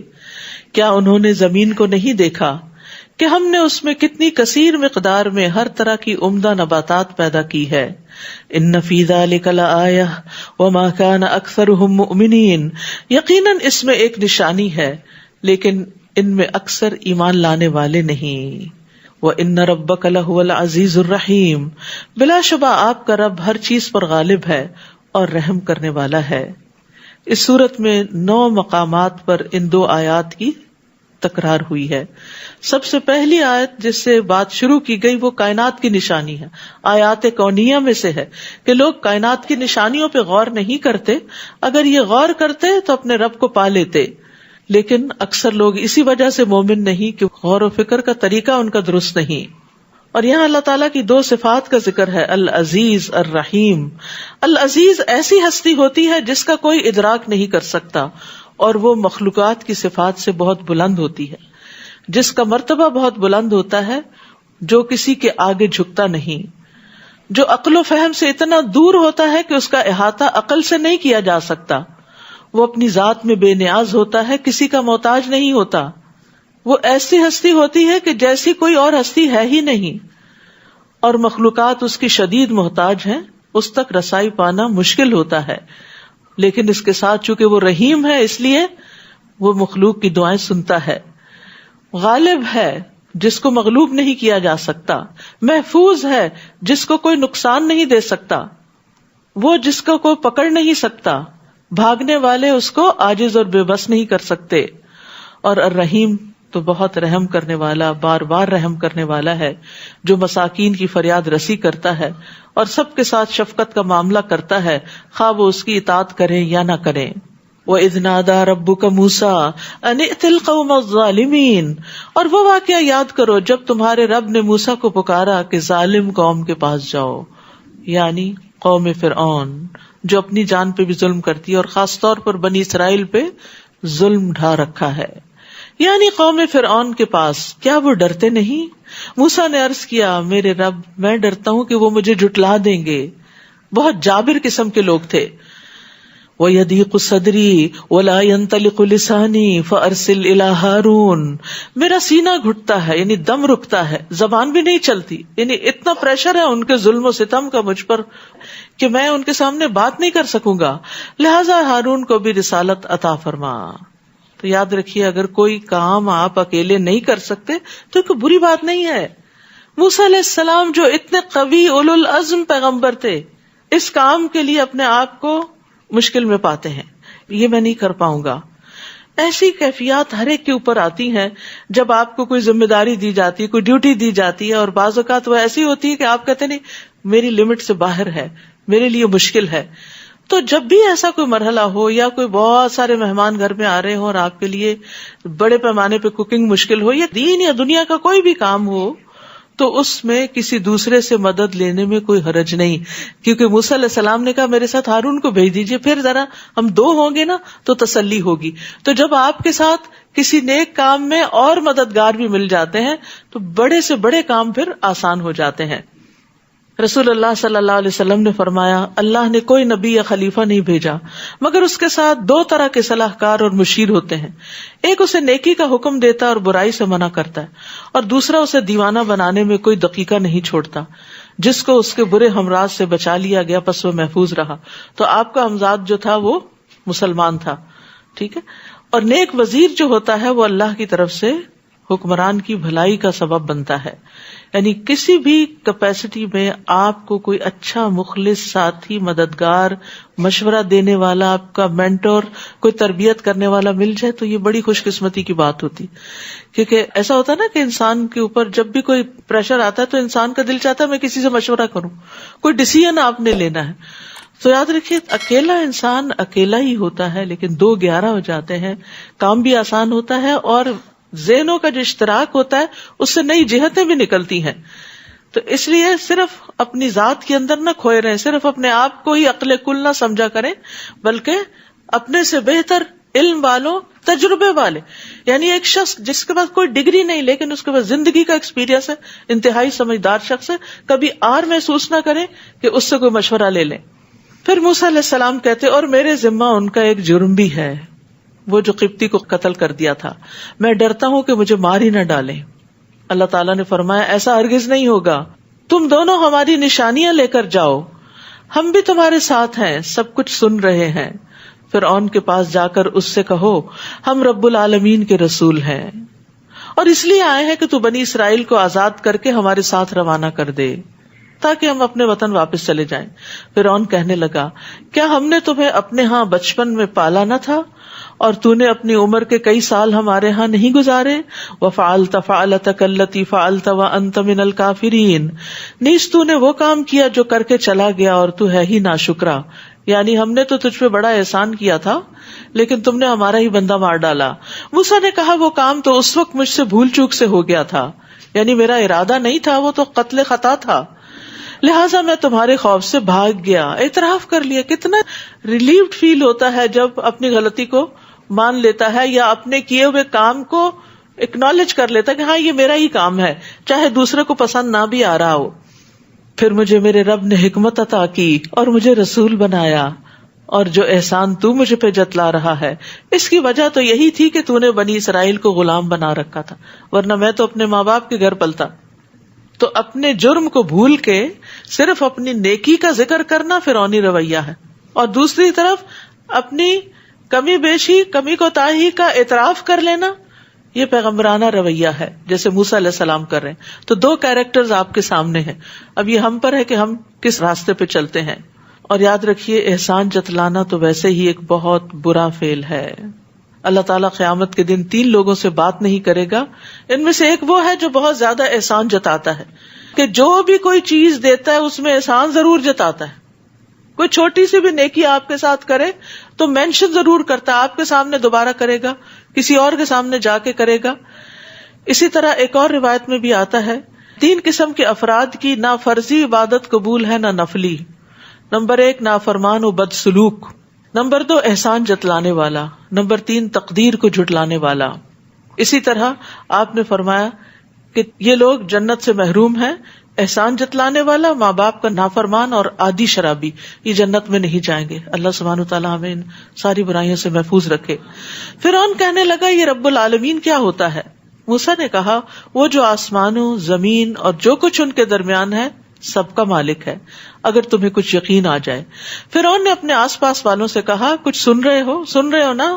دیکھو کیا باتیں ہو رہی ہیں. موسیٰ نے کہا ہاں وہی تمہارا اور تمہارے آباء و اجداد کا رب ہے. موسیٰ علیہ السلام رکے ہی نہیں. انہیں اس سے نہیں غرض کہ وہ کیا تنقید کر رہے ہیں اور آگے سے سن رہے ہیں کہ نہیں, وہ اپنی بات مکمل کرتے ہیں. فرعون کہنے لگا یہ رسول جو تمہاری طرف بھیجا گیا ہے یہ تو دیوانہ ہے. موسیٰ نے کہا وہی مشرق اور مغرب اور جو کچھ ان کے درمیان ہے سب کا رب ہے, اگر تمہیں کچھ سمجھ آ سکے, اگر تمہیں کچھ سمجھ آ سکے.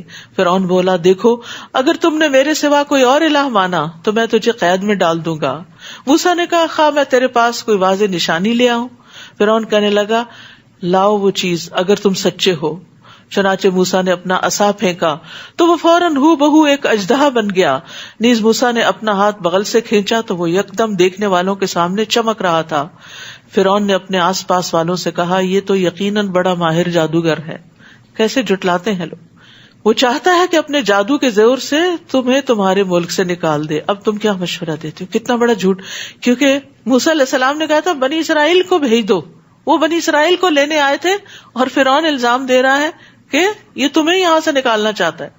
وہ کہنے لگے اس کے اور اس کے بھائی کا معاملہ التوا میں ڈال دو اور شہروں میں ایسے آدمی بھیج دو جو ہر سیانے جادوگر کو اکٹھا کر کے آپ کے پاس لے آئیں.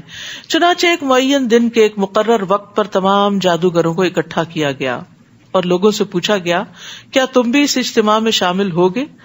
اگر یہ جادوگر غالب رہے تو شاید ہمیں انہی کی بات ماننی پڑے. پھر جب جادوگر میدان میں آ گئے تو فرعون سے پوچھنے لگے کہ اگر ہم غالب رہے تو ہمیں کچھ صلہ بھی ملے گا. یہ ہوتا ہے پیغمبر اور جادوگر کا فرق. پیغمبر کوئی اجر نہیں مانگتا, صلہ نہیں مانگتا, اور جادوگر تو پہلے کانٹریکٹ کرتا ہے پھر اس کے بعد کام کرتا ہے. فرعون نے جواب دیا ہاں صلہ بھی ملے گا اور تمہیں ہمارے ہاں قرب بھی ملے گا, تم ہمارے مقربین میں شامل ہو جاؤ گے. موسیٰ نے جادوگروں سے کہا پھینکو جو بھی تم پھینکنا چاہتے ہو. چنانچہ انہوں نے اپنی رسیاں اور لاٹیاں پھینک دی اور کہنے لگے فرعون کی جے, یقیناً ہم ہی غالب رہیں گے. پھر موسیٰ نے اپنا عصا پھینکا تو جو کچھ جادوگروں نے شوبدے بنائے تھے اس نے انہیں فوراً نگلنا شروع کر دیا.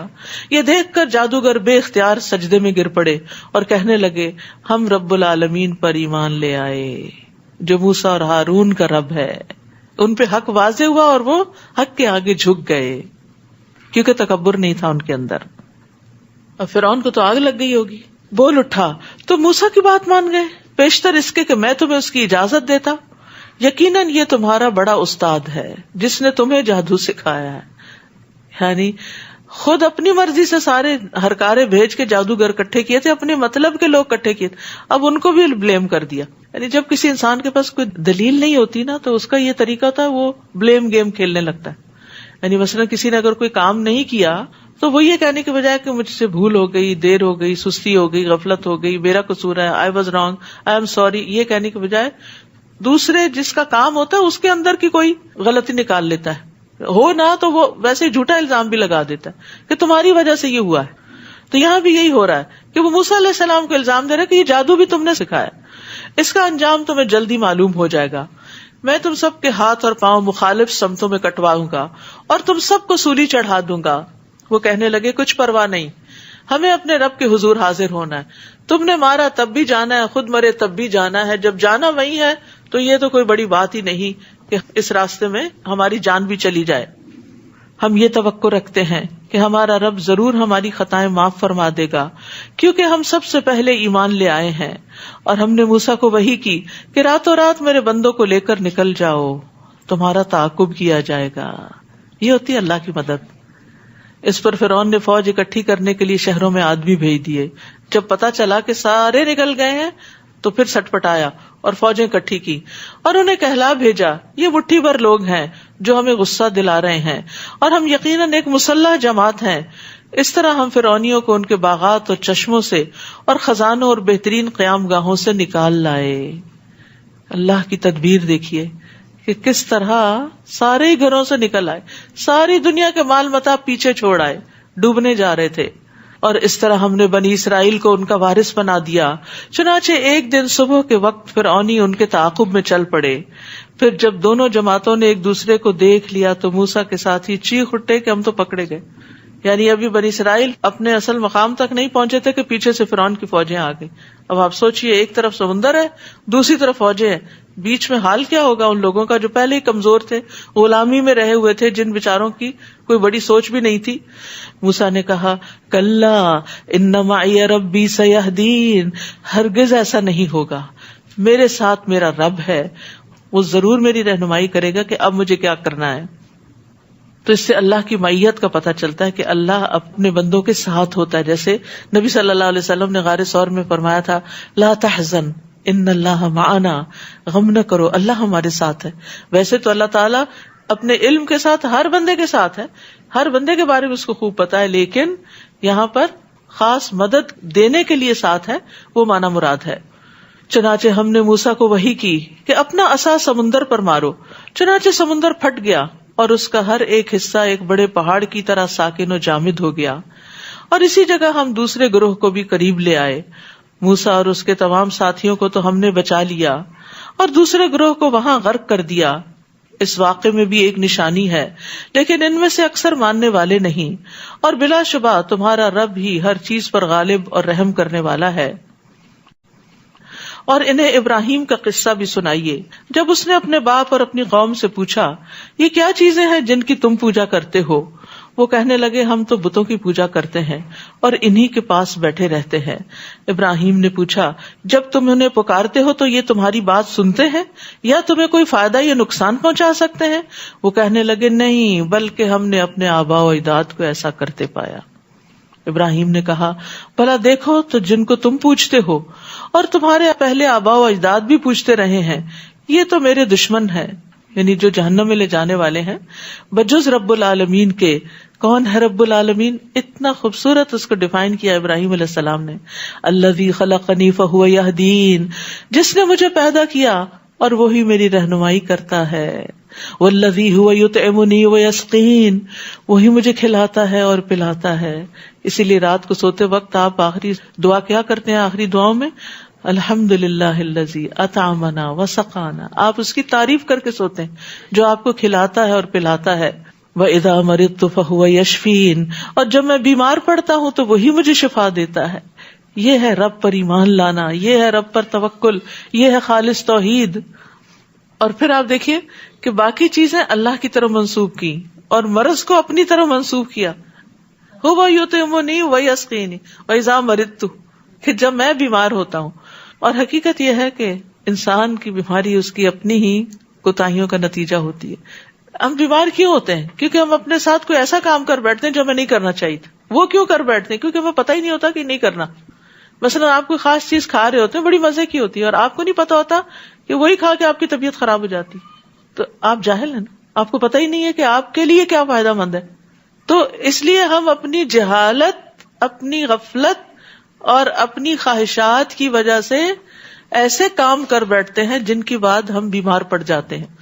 چاہے وہ روحانی بیمار ہو, چاہے وہ جسمانی بیمار ہو, وہ ہوتا اپنی ہی کسی غفلت کا نتیجہ ہے جس کو ہم بعض اوقات غلط سمجھ کر نہیں, ٹھیک سمجھ کے کر رہے ہوتے ہیں. تو بعض کام جن کو انسان ٹھیک بھی سمجھتا ہے لیکن وہ انسان کے حق میں غلط ہوتے ہیں اور وہ اس کو کسی نہ کسی طرح بیمار کر دیتے ہیں. تو ایسے میں جب انسان بیمار ہو جائے تو کس کے پاس جائے؟ اپنے رب کے پاس. اللہ تو ہی مجھے شفا دے, تو ہی مجھے شفا دے. ایک بہن اپنا ایکسپیرینس مجھے بتا رہی تھی کہ وہ مسجد میں کرسیاں ٹھیک کر رہی تھی, ایک کرسی ان کے پاؤں پہ لگی, پاؤں اتنا زیادہ سوج گیا کہ یعنی کہ شدید قسم کی وہ سوجن اور درد ہوئی. کہتی ہیں کہ رات کا پچھلا پہر تھا میں اللہ کو پکارتی رہی اور ساتھ میں نے دوا کھا لی اور صبح اٹھی تو بالکل ٹھیک چلنے کے قابل تھی. تو بعض اوقات یہ ہے کہ ہم دعا کے وقت میں دعا نہیں کرتے, یا صرف آہیں بھرتے رہتے ہیں, یا پھر صرف دوائیاں کھاتے رہتے ہیں. تو یہ بات ریسرچ سے بھی ثابت ہے کہ دوا کے ساتھ دعا کرنے والے مریض جلد صحت یاب ہوتے ہیں, اور اللہ ہی اصل میں تو شفا دیتا ہے. دوا میں بھی تاثیر وہ ڈالتا ہے, اور اس وقت جب ڈاکٹر کو اللہ ہی سمجھ دے کہ یہ دوا اس مریض کو دے دو, ورنہ وہ الٹی بھی دے دیتا ہے اور انسان ڈاکٹروں کے ہاتھوں مرتے بھی ہیں. پچھلے دنوں میں ایک آرٹیکل پڑھ رہی تھی کہ کس کثیر تعداد میں لوگ ڈاکٹروں کے ہاتھ مرتے. کہتے ہیں ایکسیڈنٹس میں اتنے لوگ نہیں مرتے جتنے ڈاکٹروں کی غلط دوائیاں تجویز کرنے سے مرتے. جہالت ہے نا. ہم جتنے بھی پڑھ لکھ جائیں, اللہ کے آگے ہمارا علم کیا ہے؟ تو اس لیے جب ہم دعا کرتے ہیں تو اللہ تعالیٰ صحیح چیز کی طرف ہمیں رہنمائی کرتا ہے. تو وہ کہتا ہے نا خاک کی پڑیا میں بھی شفا ہو جاتی ہے, تو وہ خاک کی پڑیا میں شفا اللہ تعالیٰ ہی ڈالتا ہے. اسی لیے ہم دعا کرتے ہیں اللہم انت الشافی لا شفاء الا شفاؤک اشف شفاء لا یغادر سقما. اور بارہا میں یہ آیات شفا کے کارڈ اور کتابوں کی تشہیر کر چکی ہوں. حرص یہی ہے, اور بنائے بھی اسی لیے گئے تاکہ لوگ فائدہ اٹھائیں, لوگوں کی تکلیفیں دور ہوں. کیونکہ رحم آتا ہے, ترس آتا ہے جب لوگ سفر کر رہے ہوتے ہیں اور علاج موجود ہوتا ہے. کیونکہ ہمارا ایک ٹرینڈ ہو چکا ہے نا کہ صرف کیمیکلز ہی استعمال کرنے ہم نے علاج کے لیے, کریں وہ بھی, لیکن اس کے ساتھ ساتھ دعاؤں کی بھی کثرت کر دیں. اور جتنی پابندی آپ اینٹی بایوٹک لینے میں کرتے ہیں گھنٹوں کی, ایسے ہی صبح شام کے اذکار کی بھی پابندی کریں کہ وہ ٹائم مس نہ ہو. اور پھر یہ ہے کہ انسان کا پورا یقین بھی اس بات پر ہو کہ شفا اللہ ہی دیتا ہے, اور اللہ سبحانہ وتعالیٰ دوا کے بغیر بھی شفا دے سکتا ہے. جیسے یعقوب علیہ السلام کی آنکھیں لوٹ آئی تھیں کسی آپریشن سے, ان کا وہ موتیا ٹھیک کر دیا گیا تھا نہیں, بس اللہ کا حکم ہوا, قمیص ڈالی گئی اور آنکھیں دیکھنے لگی. یہ قرآن بتا رہا ہے ہمیں, تو ہمارا یقین ہونا چاہیے, کیونکہ جس یقین سے ہم دعا مانگتے ہیں نا اسی سے پھر ہمیں فائدہ ہوتا ہے. تو اللہ تعالیٰ سے شفا اور آسانیاں طلب کرنی چاہیے. والذی یمیتنی ثم یحیین, نیز وہی مجھے موت دے گا پھر وہی مجھے زندہ کرے گا. یہ ہوتا ہے رب جس کے ہاتھ میں میری موت اور زندگی ہے, اور جس سے میں توقع رکھتا ہوں ان یغفر لی خطیئتی یوم الدین, کہ قیامت کے دن وہ میری خطائیں معاف کر دے گا, بدلے کے دن معافی مل جائے گی. رب اغفر لی خطیئتی یوم الدین, یہ نہیں کہا یوم القیامہ یوم الاخر, یوم الدین جس دن بدلہ ملنا ہے. مجھے پتا ہے میری غلطیاں ہیں, میرے قصور ہیں, میری خطائیں ہیں, تو مالک یوم الدین ہے, بس اس دن مجھے معاف کر دینا. ربی حب لی حکما والحقنی بالصالحین. اب رب سے دعائیں کرتے ہیں. اس کے بعد ابراہیم علیہ السلام نے دعا کی, اے میرے رب مجھے حکمت عطا کر. ہمیں بھی بڑی ضرورت ہے. حکمت وہ سمجھ ہوتی ہے جو اللہ دیتا ہے, ایک ہوتی ہے سمجھ بوجھ جو ہم کتابوں سے تجربات سے حاصل کرتے ہیں, اور حکمت وَمَن يُؤْتِ الْحِكْمَةَ فَقَدْ أُوتِيَ خَيْرًا كَثِيرًا, یہ سراسر اللہ کا انعام ہوتی ہے, اللہ سے مانگنی چاہیے. اور جب حکمت آ جاتی ہے تو آپ کے اندر ایسی فراست آتی ہے, آپ چیزوں کو اس طرح سمجھنے لگتے ہیں کہ جیسے کوئی اور سمجھ نہیں پاتا, اور بعض اوقات آپ کا نقطہ نظر لوگ نہیں سمجھ پاتے, اتنی دور رس آپ کی نگاہ ہو جاتی. کوئی چھوٹی سی بات کرتا ہے اس سے آپ ایک بڑی بات کا نتیجہ اخذ کر لیتے ہیں. یہ حکمت کی وجہ سے ہوتا ہے. وَأَلْحِقْنِي بِالصَّالِحِينَ, یہ ان کی دعا تھی کہ نیک لوگوں کا ساتھ ہو. نیک لوگوں کا ساتھ اس لیے بھی اچھا کہ ان کو دیکھ کے انسان کا دل کرتا ہے ہم بھی نیک بن جائیں, کیونکہ انسان اپنی مجلس کا یا اپنے ساتھیوں کا ایک حصہ ہوتا ہے. جیسے وہ ہوتے ہیں ویسا ہی وہ ہو جاتا ہے. خربوزے سے خربوزہ رنگ پکڑتا ہے. دوسرا یہ ہے کہ نیک لوگوں کی وجہ سے انسان برائیوں سے بچا رہتا ہے. پھر یہ ہے کہ نیک لوگوں کے ساتھ ہوتا ہے تو مرتے وقت وہی قریب ہوتے ہیں اور کلمہ پڑھوا دیتے ہیں. نیک لوگوں کا ساتھ ہو تو پھر مرنے کے بعد بھی وہ دعائیں کرتے رہتے ہیں. اور نیک لوگوں کا ساتھ ہو تو وہ ان پر ایسا اعتماد کا لیول ہوتا ہے کہ آپ کو پتا ہوتا ہے انہوں نے ہماری غیبت نہیں کرنی, انہوں نے ہمیں دھوکہ نہیں دینا. کیا لذت ہوتی ہے اس کمپنی میں کہ جس کے بارے میں آپ کو یہ ٹرسٹ ہو کہ یہ ہمارے ہمدردی ہیں, یہ ہمارے لیے خیر ہی چاہیں گے. کتنی خوشی ہوتی ہے آپ کو ایسے لوگوں سے مل کر, اور کتنی تکلیف میں ہوتے ہیں آپ جب آپ کو یہ پتا ہو کہ آپ کا ساتھی جو ہے وہ دھوکے باز ہے, کہ چاہے یہ گھر کے اندر ہو ساتھی یا گھر کے باہر کوئی انسانوں کے جو کلیگز ہیں یا کوئی بھی لوگ جن کے ساتھ انسان مل جل کے رہتا ہے, اس کی سوشل لائف ہے. وَجَعَلْ لِي لِسَانَ صِدْقٍ فِي الْآخِرِينَ, اور پچھلے لوگوں میں مجھے سچی ناموری عطا کرے. سچی ناموری کیوں؟ کیونکہ بہت سے لوگ کام نہیں کرتے لیکن تعریف بہت چاہتے. منافقین کی بھی کوالٹی تھی, وَيُحِبُّونَ أَن يُحْمَدُوا بِمَا لَمْ يَفْعَلُوا, وہ پسند کرتے ہیں کہ ان کی اس کام پہ تعریف کی جائے جو انہوں نے کیا ہی نہیں. استغفر اللہ. یہ ہم سب کو بھی اپنا جائزہ لینا چاہیے کہ ہم انڈیو ایڈوانٹیج تو نہیں لیتے کہ کام ہم نہیں کرتے, کام دوسرے کریں اور فرنٹ پہ ہم ہو کہ جیسے سارا کمال ہم نے کیا. تو ایسی چیز سے بھی پناہ مانگنی چاہیے, کیونکہ یہ بہت بڑا دھوکہ, انسان نیکیوں میں پیچھے رہ جاتا ہے. کیونکہ جب سب واہ واہ کرنے لگتے تو انسان ہوتا ہے میں تو بہت کچھ بن گیا ہوں. تو ہو سکتا ہے کہ ان کی آنکھوں کا دھوکہ اور وہ جھوٹی تعریف کر رہے ہوں, یا ویسے ہی آپ کی ایک کرٹیسی میں کوئی بات آپ کے لیے کہہ رہے ہوں. تو ابراہیم علیہ السلام نے بڑی خوبصورت دعا مانگی کہ اللہ سچی ناموری, یعنی جو واقعی درست ہو اور بعد میں بھی لوگ اچھے الفاظ سے یاد کریں تاکہ ان کے لیے بھی ایک نمونہ بن جاؤں. تو اللہ سبحانہ تعالیٰ نے ابراہیم علیہ السلام کو کیا بنا دیا, پھر نبی صلی اللہ علیہ وسلم اور آپ کے ساتھیوں کے لیے کیا ہے, بہترین نمونہ ہے. اور مجھے نعمتوں والی جنتوں کے وارثوں میں شامل کر دے اور میرے باپ کو معاف کر دے, بلا شبہ وہ گمراہوں میں سے ہے. اور جس دن لوگ دوبارہ اٹھائے جائیں گے مجھے رسوا نہ کرنا, یعنی باپ کی وجہ سے. جس دن مال اور اولاد کام نہ آئے گی, مال اور بیٹے فائدہ نہ دیں گے, بجز اس کے کہ کوئی اطاعت گزار دل لے کر اللہ کے حضور حاضر ہو. الا من اتى اللہ بقلب سلیم. یہ قلب سلیم کیا ہوتا ہے؟ اس کی 5 صفات ہوتی ہیں. اسلم, سلم, استسلم, سلم, سالم. اسلم کا معنی ہے وہ اللہ کے لیے مطیع ہے. سلم کا معنی ہے اس نے رسول اللہ کی اطاعت کو تسلیم کر لیا. استسلم کا معنی اس نے اللہ کی قضاء اور قدر کے فیصلے کو قبول کر لیا. سلم کا معنی ہے وہ ہر اس چیز سے سلامتی میں آ گیا, پاک ہو گیا جو اللہ کے ذکر اور عبادت سے دور کرنے والی ہے. سالم کا معنی ہے اس نے اللہ کے دوستوں سے صلح کر لی اور اللہ کے دشمنوں سے دشمنی کر لی. تو یہ سلامت دل کی 5 صفات ہیں. جس انسان کے اندر یہ 5 کوالٹیز ہوں گی اس کا دل قلب سلیم ہوگا, اور پھر وہ قلب سلیم اس کے لیے نجات کا باعث ہوگا. یہ کام آئے گا کیونکہ اللہ تعالیٰ انسان کے دل کی حالت کو دیکھے گا. اللہ شکل نہیں دیکھے گا, دل دیکھے گا. رسول اللہ صلی اللہ علیہ وسلم سے پوچھا گیا افضل لوگ کون ہیں, بہترین کون لوگ ہیں؟ فرمایا ہر پاک صاف دل والا, زبان کا سچا. لوگوں نے کہا زبان کے سچے کو تو ہم جانتے ہیں, یہ پاک صاف دل والا کون ہے؟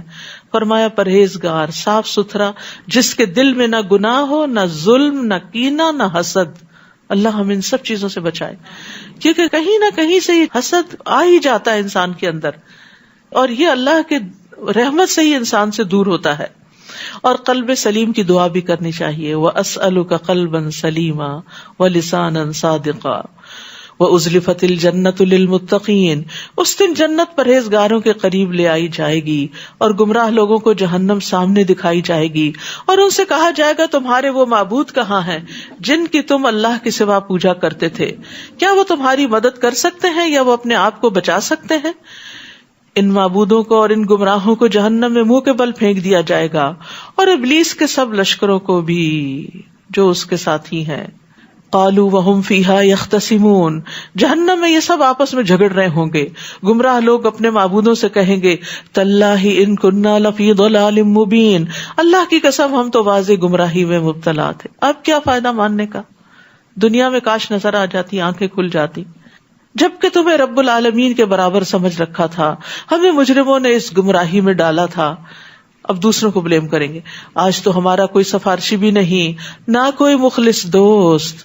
کاش اگر ہمیں ایک دفعہ پھر دنیا میں لوٹنے کا موقع مل جائے تو ہم مومنوں میں شامل ہوں. مخلص دوست ہوتے تو دنیا میں ہی برائی سے روکتے. ان فی ذلک لآیہ وما کان اکثرهم مؤمنین. اس میں بھی ایک نشانی ہے اور ان میں سے اکثر ایمان لانے والے نہیں, اور بے شک آپ کا رب ہی سب پر غالب اور رحم کرنے والا ہے. نوح کی قوم نے بھی رسولوں کو جھٹلایا تھا, جبکہ ان کے بھائی نوح نے ان سے کہا کیا تم اللہ سے نہیں ڈرتے؟ میں تمہارے لیے ایک امانت دار رسول ہوں, لہٰذا اللہ سے ڈرو اور میری اطاعت کرو. میں تم سے اس تبلیغ پر کوئی صلہ نہیں مانگتا, میرا صلہ تو اللہ رب العالمین کے ذمہ ہے, لہٰذا تم اللہ سے ڈرتے رہو اور میری اطاعت کرو. وہ کہنے لگے کیا ہم تجھ پر ایمان لائیں؟ حالانکہ تمہاری پیروی تو بہت گھٹیا لوگوں نے کی ہے. نوح علیہ السلام نے کہا میں کیا جانوں کہ وہ کیا کام کرتے ہیں, ان کا حساب تو میرے رب کے ذمہ ہے. کاش تم شعور رکھتے. میں ایمان لانے والوں کو پرے ہٹانے والا نہیں, میں تو بس ایک صاف صاف ڈرانے والا ہوں. وہ کہنے لگے نوح اگر تم باز نہ آئے تو تمہیں سنسار کر دیا جائے گا. تو نوح علیہ السلام نے دعا کی اے رب میری قوم نے مجھے جھٹلا دیا, لہٰذا میرے اور ان کے درمیان قطعی فیصلہ کر دے اور مجھے اور میرے ساتھی مومنوں کو ان سے نجات دے. چنانچہ ہم نے اسے اور اس کے ساتھیوں کو ایک بھری ہوئی کشتی میں سوار کر کے بچا لیا اور اس کے بعد باقی لوگوں کو غرق کر دیا. اس واقعے میں بھی ایک نشانی ہے, مگر ان میں سے اکثر لوگ ماننے والے نہیں, اور یقیناً تمہارا رب سب پر غالب اور رحم کرنے والا ہے. قوم عاد نے بھی رسولوں کو جھٹلایا تھا, جبکہ ان کے بھائی ہود نے انہیں کہا تھا کیا تم اللہ سے نہیں ڈرتے؟ میں تمہارے لیے امانت دار رسول ہوں, تو اللہ سے ڈرو اور میری اطاعت کرو. میں تم سے اس تبلیغ کا کوئی صلہ نہیں مانگتا, میرا صلہ میرا اجر تو اللہ رب العالمین کے ذمہ ہے. یہ کیا بات ہے کہ تم ہر بلند جگہ پر بے فائدہ ایک یادگار تعمیر بنا ڈالتے ہو اور عمارتیں اتنی شاندار بناتے ہو کہ شاید تم ہمیشہ ان میں رہو گے، اور جب کسی پر ہاتھ ڈالتے ہو تو جبار بن کر ڈالتے ہو. لہٰذا اللہ سے ڈرو اور میرے حکم مانو، اور اس ذات سے ڈرو جس نے تمہیں وہ سب کچھ دیا جو تم جانتے ہو. اس نے تمہیں چوپائے اور بیٹے، باغات اور چشمے عطا کیے. مجھے تو تمہارے حق میں ایک بڑے دن کے عذاب کا خطرہ ہے. وہ کہنے لگے ہمیں تو ایسا واز کر یا نہ کر ہمیں کوئی فرق نہیں پڑتا. استغفر اللہ. جب دل سخت ہو جائے تو اس پر کوئی چیز اثر نہیں کرتی. ایسی باتیں تو یوں ہی ہوتی چلی آئی ہیں اور ہم پر کچھ عذاب نہیں آنے کا. چنانچہ انہوں نے ہود کو جھٹلا دیا تو ہم نے انہیں ہلاک کر ڈالا. اس واقعے میں بھی ایک نشانی ہے لیکن ان میں سے اکثر ماننے والے نہیں. اور یقیناً آپ کا رب سب پر غالب اور رحم کرنے والا ہے. قوم سمود نے بھی رسولوں کو جھٹلایا جبکہ ان کے بھائی صالح نے انہیں کہا تھا کیا تم اللہ سے نہیں ڈرتے؟ میں یقیناً تمہارے لیے ایک امانت دار رسول ہوں، لہٰذا اللہ سے ڈرو اور میری اطاعت کرو. میں تم سے اس کام کو کوئی صلہ نہیں مانگتا، میرا صلہ میرا اجر تو اللہ رب العالمین کے ذمہ ہے. آپ دیکھیے ہر پیغمبر کی دعوت کا ایک ہی انداز ہے، ایک ہی رب کی طرف سب نے بلایا ہے، توحید کا سبق دیا ہے. کیا تم یہاں کے سامان عیش و عشرت میں امن سے رہنے کے لیے چھوڑ دیے جاؤ گے؟ ان باغات میں اور چشموں میں اور کھیتوں میں اور کھجوروں میں جن کے خوشے بہت ملائم ہیں، اور تم پہاڑوں کو تراش تراش کر فخریہ ان میں گھر بناتے ہو. سو اللہ سے ڈرو اور میری اطاعت کرو اور حد سے گزرنے والوں کی بات نہ مانو جو ملک میں فساد کرتے پھرتے ہیں اور اصلاح کا کوئی کام نہیں کرتے. یعنی اللہ کی اطاعت نہیں کرتے اور نافرمانیاں ہی کرتے جا رہے ہیں. وہ کہنے لگے تم تو ایک سحر زدہ آدمی ہو، تم ہمارے ہی جیسے ایک آدمی ہو، اگر تم سچے ہو تو کوئی نشانی لاؤ. صالح علیہ السلام نے کہا نشانی یہ اونٹنی ہے، ایک دن اس اونٹنی کے پانی پینے کے لیے مقرر ہے اور ایک دن تم سب کے لیے. اسے کوئی دکھ نہ پہنچانا ورنہ ایک بڑے دن کا عذاب تمہیں آ لے گا. مگر ان لوگوں نے اس اونٹنی کی کونچیں کاٹ ڈالی، پھر عذاب کے ڈر سے لگے پچھتانے. آخر عذاب نے انہیں آ لیا. اس واقعے میں بھی ایک نشانی ہے مگر ان میں سے اکثر ماننے والے نہیں. یاد رکھیے جب بھی کسی گناہ پر پچھتاوا ہو تو توبہ کریں، خالی پچھتاتے نہ رہیں.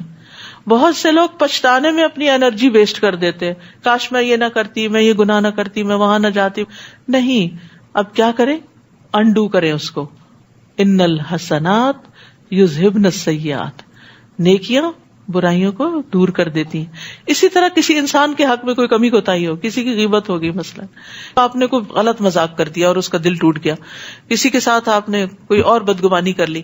اب بعد میں جو ضمیر ہوتا ہے نا وہ انسان کو بتاتا ضرور ہے ایک دفعہ یہ تم نے ٹھیک نہیں کیا. جس چیز پر اندر سے آواز آئے یہ ٹھیک نہیں، فوراً یہ توبہ استغفار شروع کر دی، یا اللہ تو مجھے معاف کر دے.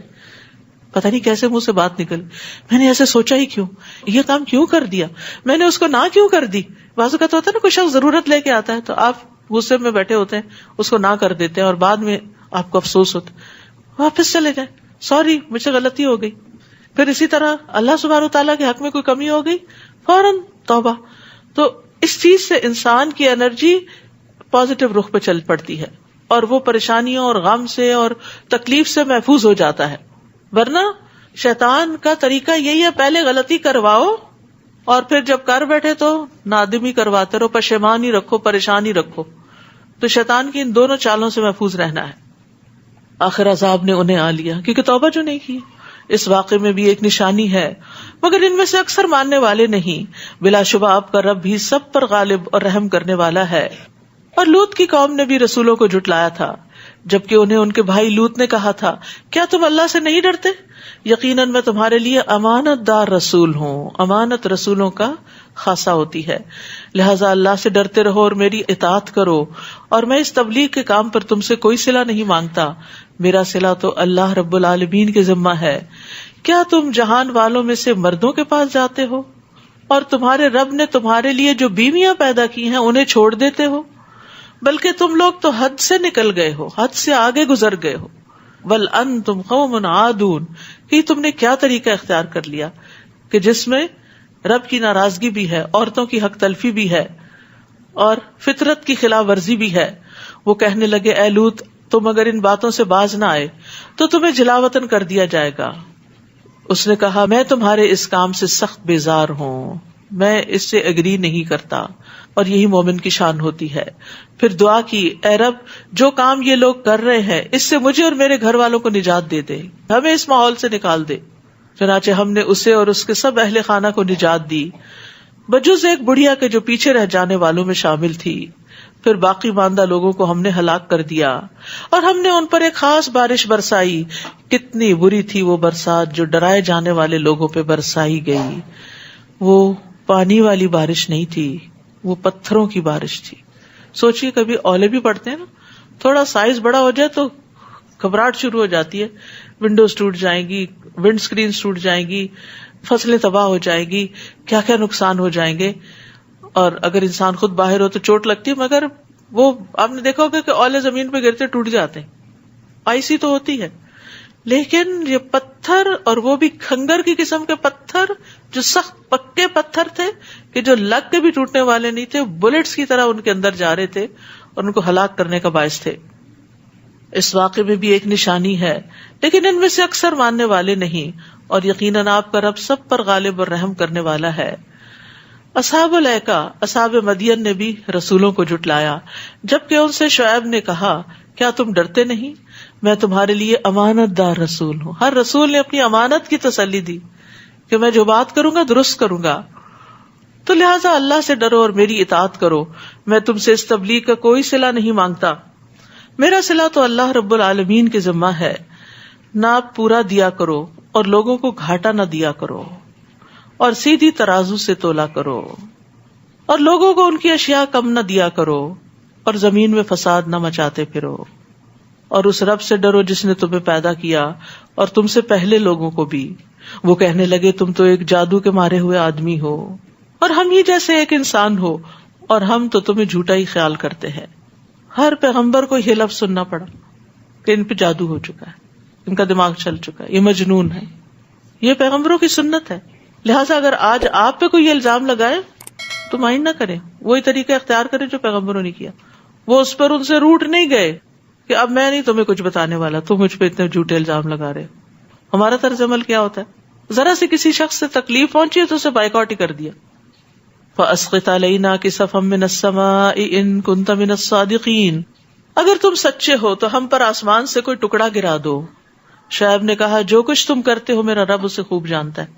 اس بات کا جواب نہیں دیا کیونکہ کچھ بڑے نامعقول مطالبے ہوتے ہیں, ان پہ توجہ نہیں دینی چاہیے. جیسے بچے بھی ہے نا, بعض اوقات بہت ان ریئلسٹک فرمائشیں کرتے ہیں کہ جو ان کو پتہ بھی ہوتا ہے یہ پوری ہونے والی نہیں, تو اس بات میں نہ پڑے اس چیز کا یہ نقصان ہے, اس کا یہ فائدہ ہے, یہ فلاں ہے فلاں. بات بدلیں, کیونکہ کچھ باتوں کو صرف بدل کر ہی خلاصی ہو سکتی ہے. ٹاپک چینج کریں, کیونکہ دوسرا ابھی دلیل سننے کے موڈ میں نہیں ہے. تو جب کوئی دلیل سن نہ رہا ہو تو اپنی دلیلیں گوائیں نہیں, ٹھیک ہے. فَكَذَّبُوهُ فَأَخَذَهُمْ عَذَابُ يَوْمِ الظُّلَّةِ إِنَّهُ كَانَ عَذَابَ يَوْمٍ عَظِيمٍ. چنانچہ انہوں نے شعیب کو جھٹلا دیا تو سائے والے دن کے عذاب نے انہیں آ پکڑا. بلا شبہ وہ بڑے سخت دن کا عذاب تھا. اس واقعے میں بھی ایک نشانی ہے مگر ان میں سے اکثر ماننے والے نہیں ہیں, اور آپ کا رب یقیناً سب پر غالب اور رحم کرنے والا ہے. وَإِنَّهُ لَتَنزِيلُ رَبِّ الْعَالَمِينَ, بلا شبہ یہ قرآن رب العالمین کا نازل کردہ ہے. یہ قرآن کی ڈیفینیشن ہے. نزل بہ الروح الامین علی قلبک, جسے روح الامین یعنی جبریل لے کر آپ کے دل پہ نازل ہوئے, دل پہ اترا ہے قرآن. لتکون من المنذرین, تاکہ آپ خبردار کرنے والوں میں شامل ہو جائیں. قرآن کے آنے کا مقصد کیا ہے کہ لوگوں کو خبردار کیا جائے. بلسان عربی مبین, جو کہ فصیح عربی زبان میں ہے, اس لیے عربی میں بھی پڑھنا ضروری ہے. یعنی عربی کا ترجمہ جاننا اور عربی زبان جاننا یہ بھی ضروری ہے تاکہ قرآن کو سمجھا جائے, اس سے لطف اندوز ہوا جائے. عربی کو ایک طرف رکھ کے صرف ٹرانسلیشن پڑھ لینا کافی نہیں ہوتا, وہ ٹرانسلیشن ہوتی ہے, قرآن نہیں ہوتا. اور یقیناً اس کا ذکر پہلے صحیفوں میں موجود ہے کہ آخری نبی کو ایک ایسی زبردست کتاب دی جائے گی. اولم یکن لہم آیہ ان یعلمہ علماء بنی اسرائیل, کیا ان اہل مکہ کے لیے یہ نشانی کافی نہیں کہ اس بات کو بنی اسرائیل کے علماء جانتے ہیں؟ کچھ تو جان کے ایمان نہیں لائے تھے, لیکن جیسے عبداللہ بن سلام جو تھے وہ بھی ان کے علماء میں سے تھے اور ایمان لے آئے تھے, اور انہی کی طرف اشارہ ہے. اور اگر ہم اس قرآن کو کسی اجمی پر اتارتے جو انہیں پڑھ کر سناتا تو بھی یہ اس پر ایمان نہ لاتے. اس طرح ہم نے مجرموں کے دل میں بس بےہودہ اعتراضات کرنا ہی ڈال دیا ہے کہ جب تک وہ دردناک عذاب نہ دیکھ لیں وہ ایمان نہیں لائیں گے. پھر اچانک ان پر دردناک عذاب آ جائے گا اور انہیں خبر تک نہ ہوگی. اس وقت وہ کہیں گے کیا ہمیں کچھ مہلت مل سکتی ہے؟ کیا یہ ہمارا عذاب جلد طلب کرتے ہیں؟ بھلا دیکھو اگر ہم انہیں برسوں عیش کرنے کی مہلت دے دیں پھر ان پر وہ عذاب آ جائے جس کا ان سے وعدہ کیا جاتا ہے تو بھی وہ سامان عیش و عشرت جس سے وہ لطف اندوز ہو رہے تھے ان کے کچھ کام نہ آئے گا. انسان کی موت کتنی بھی ٹل جائے، کتنا بھی انسان اس سے بچ جائے، لیکن ایک دن اس کو مرنا ہے، موت سے بچ نہیں سکتا. امام غزالی کی وہ مشہور کہاوت آپ نے سن رکھی ہوگی نا کہ ایک شخص کے پیچھے شیر لگ گیا، آگے کنواں تھا، اس میں اس نے چھلانگ لگا دی اور رسی پکڑ کے کہا میں محفوظ ہو گیا ہوں. لیکن نکلوں گا جب باہر، جب شیر جائے گا تو شیر بھی وہیں کھڑا رہا، اس کی بھی خوشبو آ رہی تھی. تو اتنے میں اس نے دیکھا کہ جو رسی ہے اس کو 2 چوہے کتر رہے ہیں، اور پھر تھوڑی دیر میں اس کی نظر ایک ہنی کام پہ پڑی تو وہاں سے وہ شہد لے کے کھانے میں مصروف ہو گیا. جب وہ کھانے لگا تو اس کو بڑا مزہ آ گیا اور اس کو بھول گیا کہ شیر بھی کھڑا ہے اور جو 2 چوہے ہیں وہ بھی رسی کتر رہے ہیں. تو انسان کا حال یہی ہے کہ وہ ہنی کھانے میں مصروف ہے اور 2 چوہے کیا ہے؟ دن رات. تو یہ دن رات ہماری زندگی کو کم کر رسی کتر رہے ہیں، کترتے کترتے ایک دن پوری کتر جائیں گے. اور موت جو ہے وہ تو سر پہ کھڑی ہے شیر کی طرح، اس نے تو ٹلنا ہی نہیں. لیکن انسان یہ سمجھتا ہے کہ ابھی کچھ دن اور مزے کر لوں. تو بھلا جتنے بھی انسان مزے کر لے آخر ایک دن تو مرنا ہی ہے. اس لیے عقل مند ہوا جو اس کی تیاری کر لے، وہ ہنی کھانے میں مصروف نہ رہے، وہ دنیا کے میٹھے کے پیچھے نہ بھاگتا رہے کہ صرف اپنی خواہشات کی پیروی کرنا. دنیا کے مثلاً کون کون سے اہم کام ہوتے ہیں؟ تعلیم حاصل کرنا، شادی کرنا، یا گھر خریدنا، یا اور پراپرٹی بنانا، جاب کرنا وغیرہ وغیرہ. کوئی بھی چیز جس کو انسان اپنی زندگی میں بڑا اہم سمجھتا ہے کہ مجھے یہ کرنا ہے، تو پھر اس کے لیے کیا کرتا ہے؟ دن رات سوچتا ہے سوچتا ہے سوچتا ہے سوچتا ہے، پھر اس کے لیے سامان اکٹھا کرتا ہے، اس کے لیے اسباب مہیا کرتا ہے، اور پھر اس کو ایگزیکیوٹ کرتا ہے. اور جس وقت وہ دن آتا ہے جب اس نے اس کو پریزنٹ کرنا ہوتا ہے، یا وہ خاص دن ہوتا ہے جس دن اس کو ڈگری ملنی ہوتی ہے، تو پھر اس دن اس کو خوشی اور اطمینان ہوتا ہے. اور جو تیاری نہیں کرتا وہ اس دن فیل ہوتا ہے. تو اسی طرح جو لوگ موت کی تیاری کرتے ہیں وہ دن رات موت کے بارے میں سوچتے بھی ہیں. سوچتے اس معنی نہیں کہ ڈپریشن اس طرح کا ہو جائے کہ انسان کچھ کرنے کے قابل نہ رہے اور بیمار پڑ جائے. یہ سوچنا فائدہ نہیں دیتا. سوچنا یہ کہ اس کے لیے سامان اکٹھا کروں، پلاننگ کروں، تیاری کروں کہ جب موت آئے گی تو کیا ہوگا، میں کہاں ہوں گا، میں کن کے ہاتھوں میں ہوں گا، میرے ساتھ کیا بیتے گی، قبر میں کیا ہوگا، وہ سوال کیا ہیں ان کے لیے، اور قبر میں نیک اعمال کتنے چاہیے وہ بھی کچھ کر کے رکھ لوں. یعنی جس طرح بیٹی کی شادی کی جہیز کی تیاری اور شادی کے کپڑوں کی تیاری کرتے، اسی طرح اپنے کفن اور اپنے آگے کے نیک اعمال کی تیاری بھی کرنی چاہیے. تو زندگی کے عیش و عشرت، زندگی کے کمفرٹس، یہ انسان کا نقصان ہی بڑھاتے ہیں. لمبی عمر میں اگر انسان نیکیاں نہ کرے تو گناہوں کا وبال ہی جمع ہوتا رہتا ہے، اور مہلت اگر انسان کو زیادہ ملتی چلی جائے یعنی گناہوں کے ساتھ تو وہ اس کے لیے اور زیادہ خسارے کا باعث بن جاتا ہے. نبی صلی اللہ علیہ وسلم نے فرمایا یقیناً اللہ اس بندے کا عذر پورا کر دیتے ہیں جسے اللہ نے 60 یا 70 سال کی زندگی عطا فرمائی ہو. یقیناً اللہ اس کا عذر پورا کر دیتے ہیں، یقیناً اس کا عذر پورا کر دیتے ہیں. اب اس کے پاس کوئی بہانہ نہیں رہتا کہ ہے میں تو اتنا مصروف تھا کہ مجھے نیکی کرنے کا موقع نہیں ملا. کیونکہ 60-70 سال کی عمر وہ ہوتی ہے جس میں انسان نے جو بننا ہوتا ہے بن چکا ہوتا ہے، جو جاب کرنی ہوتی کر چکا ہوتا ہے، وہ ریٹائر ہو چکا ہوتا ہے، عام طور پہ بچوں کی بھی شادیاں ہو چکی ہوتی ہیں، ساری ذمہ داریوں سے فارغ ہوتا ہے. اب بھی اگر وہ صرف دنیا کی رونقوں میں ہی جی رہا ہے اور اپنی آخرت کی تیاری نہیں کر رہا تو پھر خسارے میں ہی ہے. یہ وقت تو پھر زیادہ سے زیادہ میکسیمم انسان کو آخرت پر فوکس ہو کے گزارنا چاہیے. اس کا یہ مطلب نہیں کہ پچھلی زندگی غفلت میں گزارے، لیکن جس کے 60 سال پورے ہو جائیں اس کو تو پھر آگے کی زیادہ سوچنی چاہیے پیچھے کی نسبت. لیکن افسوس یہ کہ آج کل بعض بزرگ جو ہیں وہ اپنی زندگی گزار کے بچوں کی زندگیوں میں ہی انٹرفیئر کر رہے ہوتے ہیں اور ان کا جینا حرام کیا ہوتا ہے. ہم نے بھی تجربے کیے, وہ بھی کر کے سیکھ جائیں گے. اگر ہماری بات نہیں بھی مانتے تو سو واٹ, کیا بڑی بات ہے, وہ بھی سیکھ جائیں گے, ایک دن سمجھ آ جائے گی ان کو بھی. تو بجائے اس کے کہ ہم ان کے لیے پریشان رہیں اور جلے کوڑے اور ہر روز فون لگا کے ان کے ہی حالات معلوم کرتے رہیں اور ان کو نصیحتیں کرتے رہیں, بہتر ہے ہم اپنے آپ کو کسی اچھے نیک کام میں مصروف کریں تاکہ خوشحال رہیں, خوش رہیں, اور اس کے ساتھ ساتھ آگے کی تیاری ہوتی رہے, وقت ضائع ہونے سے بچ جائے. اور ہم نے کبھی کسی ایسی بستی کو ہلاک نہیں کیا جہاں کوئی ڈرانے والا نہ بھیجا ہو جو انہیں نصیحت کرے, اور ہم ظالم نہیں. اور اس قرآن کو شیاطین تو لے کر نہیں اترے, یہ بات تو ان کے لائق ہی نہیں, اور نہ وہ ایسا کر سکتے ہیں. وہ تو اسے سن پانے سے بھی دور رکھے گئے ہیں, یعنی جب وحی نازل ہوئی. بس اے نبی, اللہ کے ساتھ کسی اور کو الہ نہ پکاریے ورنہ آپ بھی سزا پانے والوں میں شامل ہو جائیں گے. شرک اللہ کو کسی سے بھی گوارا نہیں, اور اپنے کنبے کے قریبی رشتہ داروں کو برے انجام سے ڈرائیے. یعنی دین کی دعوت کا آغاز اپنے خاندان سے ہونا چاہیے, لیکن یہ نہیں کہ ساری زندگی انسان انہی میں الجھا رہے.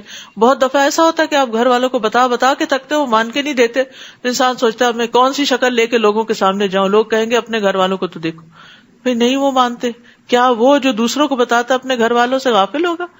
یعنی جس چیز کو وہ دوسروں کے لیے اچھا سمجھتا ہے تو پہلے تو وہ اپنے بچوں کے لیے اور اپنے بہن بھائیوں کے لیے اچھا سمجھتا ہے, لیکن ہمیشہ گھر والے توجہ نہیں دیتے بات پر.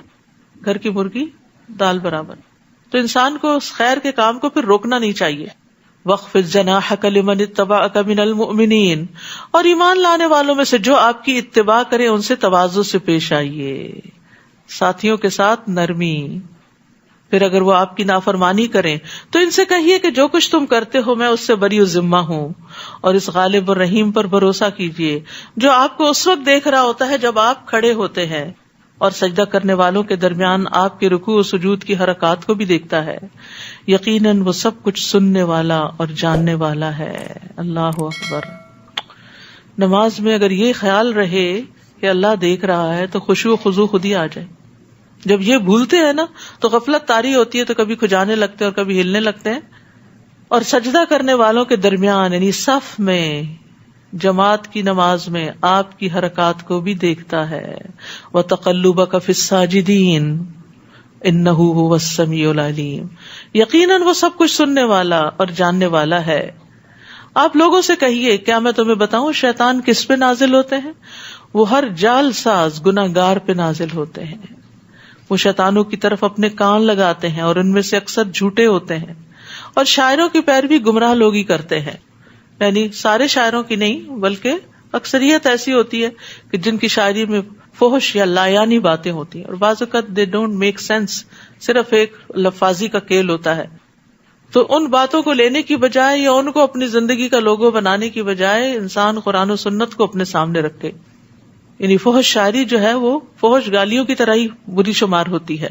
کیا تم دیکھتے نہیں کہ وہ خیالوں کی ہر وادی میں بھٹکتے پھرتے ہیں اور ایسی باتیں کہتے ہیں جو کرتے نہیں. قول و فعل کا تضاد. بعض اوقات شاعری بڑی پائے کی ہے, بڑی حکمت کی باتیں ہیں, لیکن ان کا اثر اپنی زندگی میں کوئی نہیں نظر آتا, بجز ان لوگوں کے جو ایمان لائے اور نیک عمل کیے اور اللہ کو بکثرت یاد کرتے رہے, اور جب ان پر ظلم ہوا تو انہوں نے بدلہ لے لیا, اور ان قریب ان ظالموں کو معلوم ہو جائے گا کہ وہ کس برے انجام سے دوچار ہوتے ہیں.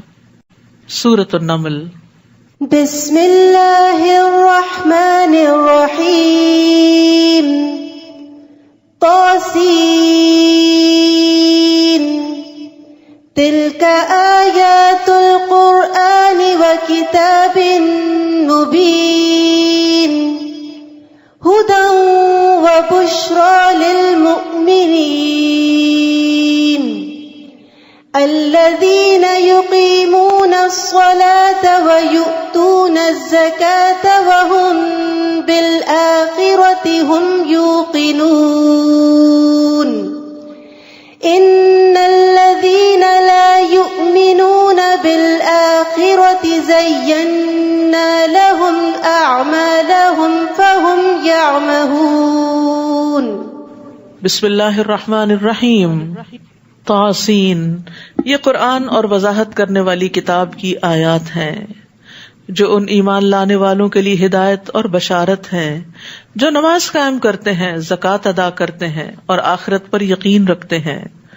اور جو لوگ آخرت پر ایمان نہیں رکھتے ہم نے ان کے لیے ان کے کرتوتوں کو خوشنما بنا دیا، لہٰذا وہ اندھے بنے پھرتے ہیں. اور اے نبی، آپ یہ قرآن ایک حکیم و علیم ہستی کی طرف سے پا رہے ہیں، یعنی اللہ رب العزت کی طرف سے. جب موسیٰ نے اپنے گھر والوں سے کہا مجھے آگ سی نظر آئی ہے، میں ابھی وہاں سے کوئی راستے کی خبر لے کر آتا ہوں یا کوئی دہکتا ہوا انگارہ لاتا ہوں تاکہ تم تاپ سکو، کیونکہ سردی کا موسم تھا. پھر جب وہ وہاں پہنچے تو ندا آئی کہ مبارک ہے وہ جو اس آگ میں ہے اور جو اس کے ارد گرد ہے، اور پاک ہے اللہ جو سب جہان والوں کا رب ہے. موسیٰ میں ہی اللہ ہوں سب پر غالب اور حکمت والا، اور اپنی لاٹھی تو ذرا پھینکو. موسیٰ نے جب لاٹھی پھینکی تو دیکھا کہ وہ یوں حرکت کر رہی ہے جیسے سانپ ہو. آپ پیٹ پھیر کر جو بھاگے تو پیچھے مڑ کے بھی نہ دیکھا. ہم نے کہا موسیٰ ڈرو نہیں، میرے حضور رسول ڈرا نہیں کرتے. کتنا مشکل وقت ہوگا. ڈرتا تو وہ ہے جس نے کوئی ظلم کیا ہو. اللہ اکبر. خوف اس کو لاحق ہوتا ہے. پھر اگر اس نے بھی برائی کے بعد اپنے اعمال کو نیکی سے بدل لیا تو میں یقیناً بخشنے والا مہربان ہوں. کتنی بڑی رحمت ہے اللہ کی، کتنی خوشخبری ہے. کون ہے ہم میں سے جس نے ظلم نہ کیا ہو؟ ہم سب کو اللہ کی یہ خوشخبری چاہیے کہ وہ گناہوں کو بخشنے والا ہے. تو غلطی ہو جائے تو اس کے بعد فوراً نیکی کا کام کر لیں، چاہے بندوں کے حق میں ہو یا اللہ سبحانہ وتعالیٰ کے حق میں. اور اپنا ہاتھ اپنے گریبان میں داخل کرو، وہ کسی مرض کے بغیر چمکتا ہوا نکلے گا. یہ 2 معجزے من جملہ ان 9 معجزات کے تھے جو فرعون اور اس کی قوم کے لیے موسیٰ کو دیے گئے. بلا شبہ وہ بد کردار لوگ تھے. پھر جب ہمارے ایسے بصیرت افروز معجزے ان کے پاس پہنچے تو وہ کہنے لگے یہ تو صاف جادو ہے، اور انہوں نے ازراہ ظلم اور تکبر انکار کر دیا، حالانکہ ان کے دل یقین کر چکے تھے کہ موسیٰ سچے ہیں. پھر دیکھیے ان مفسدوں کا انجام کیا ہوا. وَلَقَدْ آتَيْنَا دَاوُودَ وَسُلَيْمَانَ عِلْمًا، ہم نے داؤد اور سلیمان کو علم عطا کیا. اللہ سبحانہ تعالیٰ نے 300 سے زائد رسول بھیجے، جن میں سے 5 اولو العزم رسول ہیں، اور پھر ان کے بعد داؤد اور سلیمان علیہ السلام بھی بڑے اہم رسول ہیں. تِلْكَ الرُّسُلُ فَضَّلْنَا بَعْضَهُمْ عَلَى بَعْضٍ، یہ رسول جن میں سے ہم نے بعض کو بعض پر فضیلت عطا کی. تو داؤد اور سلیمان علیہ السلام کو بھی باقی پیغمبروں پر فضیلت عطا ہوئی تھی. علم بہت بڑی نعمت، حالانکہ ان کے پاس اور بھی بہت کچھ تھا، لیکن اللہ تعالیٰ نے ان چیزوں کا ذکر نہیں کیا. فضیلت کی بنیاد علم ہے. وہ دونوں کہنے لگے ہر طرح کی تعریف اس اللہ کے لیے ہے جس نے ہمیں اپنے بہت سے مومن بندوں پر فضیلت عطا کی. الحمدللہ الذی فضلنا علی کثیر من عبادہ المؤمنین. اور داؤد کے سلیمان وارث ہوئے. انہوں نے کہا لوگوں ہمیں پرندوں کی بولی سکھائی گئی ہے اور ہر چیز بھی دی گئی ہے. وَأُوتِينَا مِن كُلِّ شَيْءٍ، ہر نعمت ہے ہمارے پاس. بلا شبہ یہ اللہ کا نمایاں فضل ہے. اور سلیمان کے لیے کسی مہم کے سلسلے میں اس کے جنوں، انسانوں اور پرندوں کے لشکر جمع کیے گئے اور ان کی جماعت بندی کر دی گئی تھی. سبحان اللہ. نہ صرف یہ کہ لشکر اکٹھے کیے گئے ہر قسم کے، بلکہ ان کی ٹریننگ ہوئی اور ان کو ایک ڈسپلن میں رکھا گیا. یہاں تک کہ جب وہ چیونٹیوں کی ایک وادی پر پہنچے تو ایک چیونٹی بول اٹھی، چیونٹیوں اپنے اپنے بلوں میں گھس جاؤ، ایسا نہ ہو کہ سلیمان اور اس کے لشکر تمہیں رون ڈالیں اور انہیں پتہ بھی نہ چلے. یاد رکھیے باقی مخلوق بھی اللہ کی تسبیح کرتی ہے، شعور رکھتی ہے، اور بعض کو تو یہ پتا ہے کہ انسان نیک کام کر رہے ہیں یا برے کام کر رہے ہیں. تو یہاں پر چیونٹیوں کی عقل مندی کی بات کی جا رہی ہے. رسول اللہ صلی اللہ علیہ وسلم نے فرمایا انبیاء میں سے ایک نبی کو ایک چیونٹی نے کاٹ لیا تو ان کے حکم سے چیونٹیوں کے گھر جلا دیے گئے. تو ظاہر پہ چیونٹیاں بھی ہوں گی اس میں. اس پر اللہ نے ان کے پاس وحی بھیجی کہ اگر تمہیں ایک چیونٹی نے کاٹ لیا تو تم نے مخلوقات میں سے ایک ایسی خلقت کو جلا کے خاک کر دیا جو اللہ کی تسبیح بیان کرتی تھی. تو اس لیے جو مخلوقات ہیں ان کا بھی حق ہے زمین پہ جینے کا. ان کو پتہ نہیں ہوگا اس لیے انہوں نے ایسا کیا ہوگا.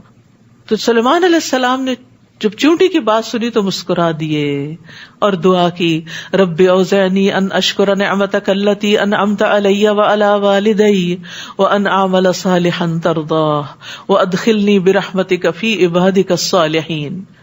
اے میرے رب مجھے توفیق دے کہ میں تیری اس نعمت کا شکر ادا کر سکوں جو تو نے مجھے اور میرے والدین کو عطا کی، یعنی داؤد علیہ السلام، اور اس بات کی بھی کہ میں ایسے اچھے کام کروں جو تجھے پسند ہوں. کتنی خوبصورت دعا ہے.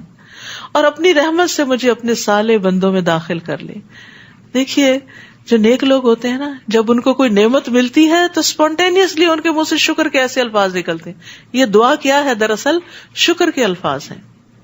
تو جو نعمتوں کا قدردان ہوتا ہے وہ اللہ کی حمد و ثنا بیان کرتا ہے. اور یہاں پر سلیمان علیہ السلام کے مسکرانے اور ہنسنے کی بات بھی ہوئی.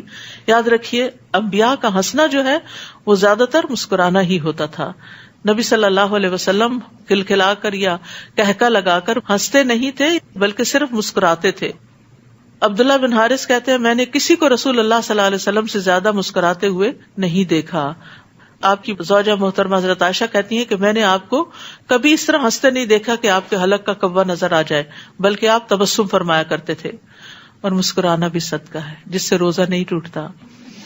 وَتَفَقَّدَ الطَّيْرَ فَقَالَ مَا لِيَ لَا أَرَى الْهُدْهُدَ أَمْ كَانَ مِنَ الْغَائِبِينَ.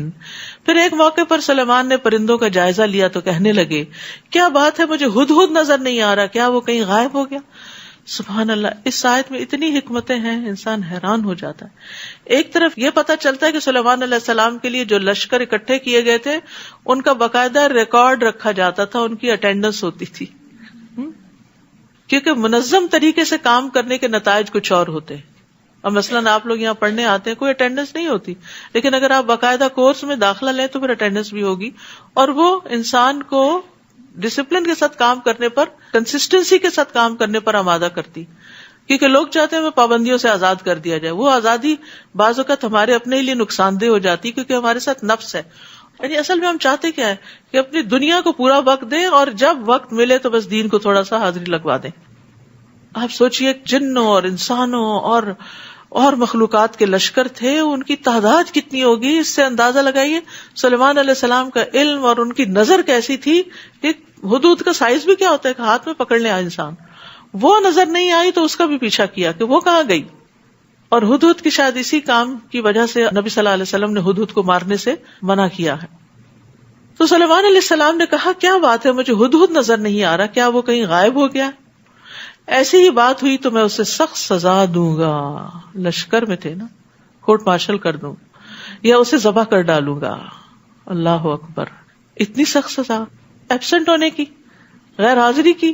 جتنے بڑے مشن سے جو غیر حاضر ہوتا ہے اتنا ہی بڑا جرم کرتا ہے. آپ درس میں نہ آئے تو کوئی نہیں پوچھے گا آپ کو، لیکن اگر آپ جاب پہ نہ جائیں تو کیا ہوگا؟ تو اس کا ہمیں پتا ہوتا ہے. طبیعت خراب بھی ہو تو چل پڑتے ہیں کیونکہ پوچھ ہوگی. اور یہاں چونکہ پوچھ نہیں، والنٹریلی سیکھنا ہے. آج طبیعت نہیں، آج موڈ نہیں، آج ویکینڈ ہے، آج تو ریلیکس کرنے کا دن ہے. تو وہ کہتے نہیں، اسے کوئی معقول وجہ پیش کرنی ہوگی یا وہ میرے سامنے کوئی معقول وجہ پیش کرے. تو یہاں پر آپ دیکھیے کہ حکمران کو، ایک جرنیل کو اتھارٹی دی گئی کہ وہ اپنی فوج میں ڈسپلن قائم کرے. اور یہ ڈسپلن قائم کرنا کوئی دین کی روح کے خلاف نہیں، کیونکہ امانت ایک بھاری ذمہ داری ہے اور ایک امانت ہے. اس امانت کو صحیح طور پر ادا کرنا چاہیے. فَمَكَثَ غَيْرَ بَعِيدٍ، تھوڑی ہی دیر گزری تھی سلیمان علیہ السلام کو کہ ہدہد آ گیا اور کہنے لگا میں نے وہ کچھ معلوم کر لیا ہے جو ابھی تک آپ کو معلوم نہیں. میں سبا سے متعلق ایک یقینی خبر آپ کے پاس لاؤں. یقینی خبر، ایسے ہی نہیں بہانہ بنا رہا. میں نے دیکھا کہ ایک عورت ان پر حکمرانی کرتی ہے جسے سب کچھ عطا کیا گیا ہے اور اس کا تخت عظیم الشان ہے. اچھا، ہم حدود کو دیکھتے ہیں سمجھتے انہیں کیا پتا ہم ان کے سامنے کیا کر رہے ہیں. کتنی چھوٹی چھوٹی پرندوں کی آنکھیں ہوتی ہیں، لیکن کتنی گہری نظر ہوتی. آپ نے دیکھا ہوگا کہ عقاب اور چیل وغیرہ کئی 100 فٹ کی بلندی سے اترتے ہیں اور تیزی سے اٹھا کے لے جاتے. وہ چیز ہمیں نظر نہیں آ رہی ہوتی جو وہ وہاں سے دیکھ لیتے ہیں. تو اللہ سبحانہ تعالیٰ نے جانوروں کو، پرندوں کو بعض اوقات کچھ صفات ہم سے بھی زیادہ دے رکھی ہوتی ہیں، تو اس لیے ان کو انڈرمائن نہیں کرنا چاہیے. اللہ کی ہر مخلوق کے اندر کوئی کوالٹی ایسی ہوتی ہے جس کی بنا پر اس کی قدر کرنی چاہیے. جس کام کے لیے اس کو پیدا کیا گیا وہ آپ نہیں کر سکتے. ہدہد نے بھی یہی کہا نا، میں جو خبر لے کر آیا ہوں وہ آپ کو نہیں معلوم. احطت بما لم تحط به. حالانکہ سلیمان علیہ السلام کے پاس تو جن بھی تھے جو طرح طرح کی خبریں لا کر دیتے تھے، لیکن یہ خبر ہدہد ہی کے حصے میں تھی اور وہی لے کر آیا. میں نے یہ بھی دیکھا کہ وہ خود اور اس کی قوم اللہ کو چھوڑ کر سورج کو سجدہ کرتے ہیں، اور شیطان نے ان کے لیے ان کے اعمال کو آراستہ کر کے انہیں راہ حق سے روک دیا ہے، لہٰذا وہ راہ حق پا نہیں رہے. اس اللہ کو سجدہ نہیں کرتے جو ان چیزوں کو نکالتا ہے جو آسمانوں اور زمین میں پوشیدہ ہیں. سبحان اللہ. ایک ہدہد کو یہ سمجھ ہے کہ اللہ رب العالمین کون ہے، اور وہ سب کچھ جانتا ہے جسے تم چھپاتے ہو جسے تم ظاہر کرتے ہو. ہدہد پریشان ہے انسانوں کے شرک پر، اور یہ بھی سمجھے کہ شیطان انہیں بہکا رہا ہے. یعنی ایک پرندے کے اندر کس قدر سمجھ کی باتیں ہیں. سلیمان علیہ السلام کو بھی علم دیا گیا تھا اور ان کے لشکروں کو بھی بہت علم دیا گیا تھا. اس اللہ کو سجدہ نہیں کرتے جو ان چیزوں کو نکالتا ہے جو آسمانوں اور زمین میں پوشیدہ ہیں، اور وہ سب کچھ جانتا ہے جسے تم چھپاتے ہو جسے تم ظاہر کرتے ہو. اللہ ہی ہے جس کے سوا کوئی الہ نہیں، وہی عرش عظیم کا مالک ہے. اللہ لا الہ الا هو رب العرش العظیم. قال سننظر اصدقت ام كنت من الكاذبین. سلیمان نے کہا ہم ابھی دیکھ لیتے ہیں کہ تو سچ کہہ رہا ہے یا تو جھوٹا ہے. وہ کہہ رہا ہے میں یقینی خبر لا رہا ہوں، آپ اس یقینی خبر کی بھی تحقیق کرتے ہیں. ایک لیڈر کو ایکشن لینے سے پہلے میک شور کرنا چاہیے کہ جو خبر کسی ایک نے آ کے پہنچائی ہے وہ سچی بھی ہے یا نہیں. کیونکہ ہوتا ہی ہے نا کہ سب ماں کے پاس جا کے روتے ہیں، اس بہن بھائی نے یہ کر دیا اس نے وہ کر دیا. تو ماں کو کیا کرنا چاہیے پھر؟ صرف ایک کی سن کے فیصلہ نہ کرے، دوسرے کو بھی بلا کے پوچھے کہ معاملہ کیا ہے. تو اکثر آپ دیکھیں گے کہ وہ پہلے پہنچ جاتا ہے جو غلط فیصلہ کروانے کے نوک پہ ہوتا ہے. یہ میرا خط لے جا اور ان کی طرف پھینک دے، پھر ان سے ہٹ کر دیکھ وہ کیا جواب دیتے ہیں. اب اسی کو کام سپرد کر دیا گیا جو خبر لایا تھا. سبا کی ملکہ کہنے لگی اے اہل دربار، میری طرف ایک بڑا اہم خط پھینکا گیا ہے، اور وہ یہ ہے وَإِنَّهُ بِسْمِ اللَّهِ الرَّحْمَنِ الرَّحِيمِ، شروع اللہ کے نام سے جو بڑا مہربان نہایت رحم والا ہے. اور خط کا کانٹینٹ کیا ہے؟ یہ کہ میرے مقابلے میں سرکشی اختیار نہ کرو بلکہ فرما بردار اور مطیع ہو کر میرے پاس آ جاؤ. بس اتنی سی بات. یہ خط سنا کر ملکہ کہنے لگی اے اہل دربار، میرے اس معاملے میں مجھے مشورہ دو. اچھے لیڈر کی کوالٹی اپنے ساتھیوں سے مشورہ کرنا. جب تک تم لوگ میرے پاس موجود نہ ہو میں کسی معاملے کو طے نہیں کیا کرتی. اعتماد دیا جا رہا ہے، کانفیڈنس دے رہی ہے. درباری کہنے لگے ہم بڑے طاقتور اور سخت جنگجو ہیں، مگر معاملے کا اختیار تو آپ ہی کو ہے. وہ بھی کتنے اچھے ساتھی ہیں کہ اپنی قوت کا اظہار کر کے اتھارٹی لیڈر کو دیتے اور فائنل ڈیسیژن آپ کا. اور جس قوم کے اندر یہ نہ ہو اس کے کام کبھی نہیں سنورتے. یعنی مشورہ سب دیں لیکن الٹیمیٹ اتھارٹی کسی ایک کے پاس ہونی چاہیے تاکہ معاملات کا صحیح بر وقت فیصلہ ہو سکے. ورنہ بہت سے معاملات صرف اسی لیے لٹکتے رہتے ہیں کہ کوئی ڈیسیژن نہیں لیتا اس پر کہ کرنا کیا ہے. آپ خود ہی غور کریں کہ آپ ہمیں کیا حکم دیتی ہیں. ملکہ کہنے لگی بادشاہ لوگ جب کسی علاقے میں داخل ہوتے ہیں تو اسے اجاڑ دیتے ہیں اور وہاں کے معززین کو ذلیل بنا دیتے ہیں، اور یہی کچھ یہ لوگ بھی کریں گے. ابھی دیکھ لو انجام کیا ہوگا. جنگ کوئی اچھی چیز نہیں. یعنی ایک عورت کو یہ بات سمجھ آ گئی. تو ایک عقل مند لیڈر جو ہے وہ قوم کے حق میں وہ فیصلہ کرتا ہے کہ جس سے قوم کے حقوق کی حفاظت ہو، نہ کہ صرف باتوں اور لفاظی کے ساتھ وہ ایسا جوش دلا دیتا ہے کہ پھر اس کے بعد کے انجام کو کون جانے. وَإِنِّي مُرْسِلَةٌ إِلَيْهِمْ بِهَدِيَّةٍ، اور میں تجربے کے طور پر ان کی طرف کچھ تحفہ بھیجتی ہوں. مزید سمجھداری، دور رسی، کیونکہ تحفے سے دشمنی کم ہوتی ہے. جن رشتہ داروں سے ناراضگی ہے نا، رمضان اچھا موقع ہے، ایک موقع آ گیا ہے ہاتھ کہ آپ ان کو منا لیں. آپ ان کو سلام بھیجیں، دعائیں بھیجیں، رمضان مبارک کہیں، اور اگر ممکن ہو تو کچھ گفٹ بھی بھیج دیں تاکہ ان کے دلوں کی کدورت اور ناراضگی دور ہو، یا شاید کچھ کم ہو جائے اور اگلے رمضان تک پھر شاید کچھ اور کم ہو جائے اور پھر مرنے سے پہلے صلح ہو جائے. پھر دیکھو گی کہ میرے بھیجے ہوئے آدمی کیا جواب لاتے ہیں. تو ایک عورت کی جو سمجھداری ہے اس میں خاندانوں میں بڑا فائدہ ہوتا ہے. ایک سمجھدار عورت جذباتی فیصلے نہیں کرتی، وہ ایسے فیصلے کرتی ہے جس سے اس کی اپنی ذات، اس کے بچے، اس کا گھر، اس کی عزت، اس کی زندگی، اس کی آخرت، ہر چیز کا فائدہ ہو. کیونکہ اگر عورت بگڑ جاتی ہے، اگر عورت ناسمجھ ہو جاتی ہے تو گھر نہیں بنتے. تو اسی طرح کسی قوم کا لیڈر اگر سمجھدار نہ ہو تو وہ قوم کو ہلاکت کے گڑھے میں جا پھینکتا ہے. ابن عباس کہتے ہیں اس عورت نے اپنی قوم سے کہا اگر اس نے تحفہ قبول کر لیا تو وہ ایک عام بادشاہ ہوگا تو تم اس سے جنگ کر لینا، اگر اس نے قبول نہ کیا تو نبی ہوگا، اس کی پیروی کر لینا. پرکھنے کا بھی کتنا اچھا طریقہ ہے. پھر جب وہ وفد تحفہ لے کر سلیمان کے پاس آیا تو سلیمان نے کہا کیا تم مجھے مال کا لالچ دیتے ہو؟ وہ تو اللہ نے مجھے پہلے ہی تم سے زیادہ دے رکھا ہے. تمہارا یہ تحفہ تمہیں کو مبارک ہو جس پر تم اترا رہے ہو. ان کے پاس واپس چلے جاؤ. ہم ان پر ایسے لشکروں سے چڑھائی کریں گے جن کا وہ مقابلہ نہ کر سکیں گے اور انہیں ذلیل کر کے وہاں سے نکال دیں گے اور وہ ہمارے سامنے پست ہوں گے. اب سلیمان نے اپنے درباریوں سے کہا اے اہل دربار، تم میں سے کون ہے جو ان کے مطیع ہو کر آنے سے پہلے پہلے ملکہ کا تخت میرے پاس اٹھا لائے. اب سلیمان علیہ السلام کی سمجھداری آپ دیکھیے. ایک دیو ہیکل جن نے کہا آپ کے دربار کو برخاست کرنے سے پہلے میں اسے لا سکتا ہوں، یعنی کچھ گھنٹوں میں لے آؤں گا. میں اس کام کی پوری قوت رکھتا ہوں اور امانت دار بھی ہوں. پھر ایک اور شخص جس کے پاس کتاب کا علم تھا کہنے لگا میں یہ تخت آپ کو آپ کی نگاہ لوٹانے سے پہلے ہی لائے دیتا ہوں. تو اس سے پتہ چلتا ہے کہ جنوں کے اندر بھی درجات ہیں، کچھ معمولی ہوتے ہیں، کچھ دو ہیکل، کچھ اس سے بھی بڑے عفریت، یعنی اتنی زیادہ قوت. اور اس میں علم کی قوت بھی ہے. آپ دیکھیے کہ علم کے ساتھ انسان جو فیصلے کرتا ہے وہ بہتر ہوتے ہیں. پھر جب سلیمان نے اس تخت کو اپنے پاس رکھا ہوا دیکھا تو پکار اٹھے ھذا من فضل ربی، یہ تو میرے رب کا فضل ہے.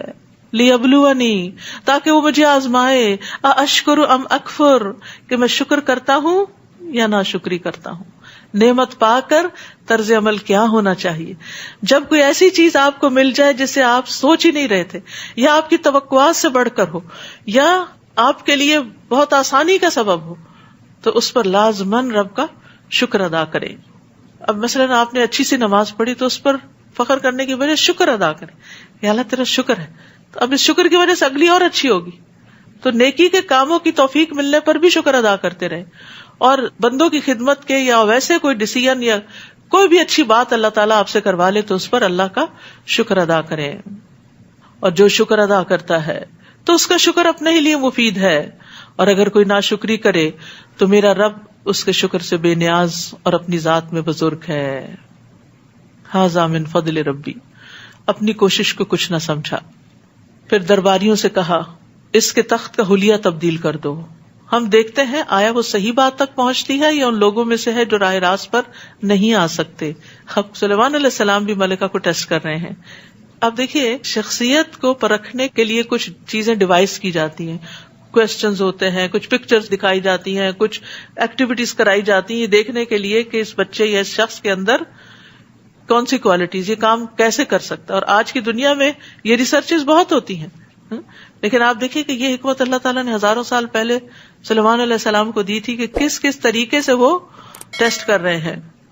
پھر جب ملکہ مطیع ہو کر آ گئی تو سلیمان نے اس سے پوچھا کیا تمہارا تخت بھی اسی طرح کا ہے، کیونکہ وہ کچھ تبدیل بھی ہو چکا تھا.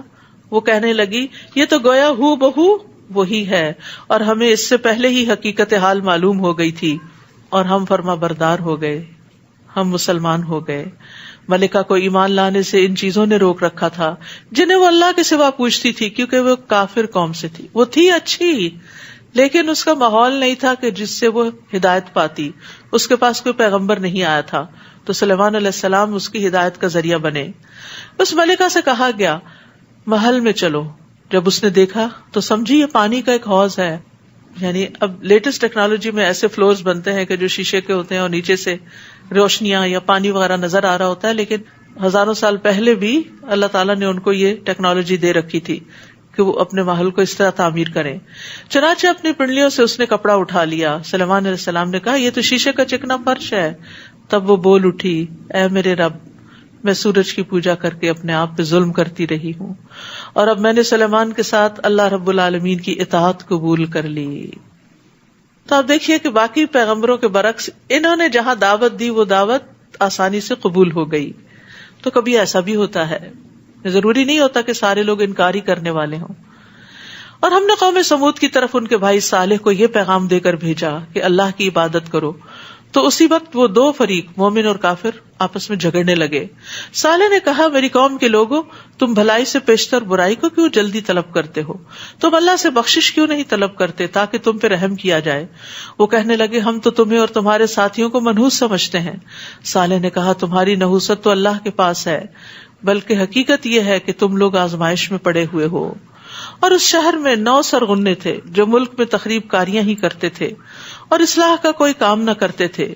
انہوں نے کہا سب آپس میں اللہ کی قسم کھاؤ کہ ہم رات کو صالح اور اس کے گھر والوں پہ شبخون ماریں گے. پھر اس کے ولی سے کہہ دیں گے کہ ہم تو اس کے خاندان کی ہلاکت کے موقع پر موجود ہی نہ تھے اور یقیناً ہم سچے ہیں. چنانچہ انہوں نے ایک چال چلی اور ہم نے ایک چال انہیں پر لوٹا دی جس کی انہیں خبر تک نہ ہوئی. سو دیکھو ان کی چال کا انجام کیا ہوا. ہم نے ان سرغنوں اور ان کی قوم کو تباہ کر دیا، سب کے سب کو. سو یہ ہیں ان کے خالی پڑے ہوئے گھر اس ظلم کی پاداش میں جو وہ کیا کرتے تھے. اس واقعے میں بھی ایک نشان عبرت ہے ان لوگوں کے لیے جو علم رکھتے ہیں. کیا کہ ظلم گھروں کو تباہ کر دیتا ہے. تورات میں آتا ہے اے آدم کے بیٹے ظلم نہ کر، یہ تیرے گھر کو تباہ کر دے گا. جو مرد حضرات ظالم ہوتے ہیں، بیویوں پہ ظلم کرتے ہیں، بچوں پہ ظلم کرتے ہیں، تلخ زبان ہوتے ہیں، گالی گلوچ کرتے ہیں، ان کے گھر نہیں بستے.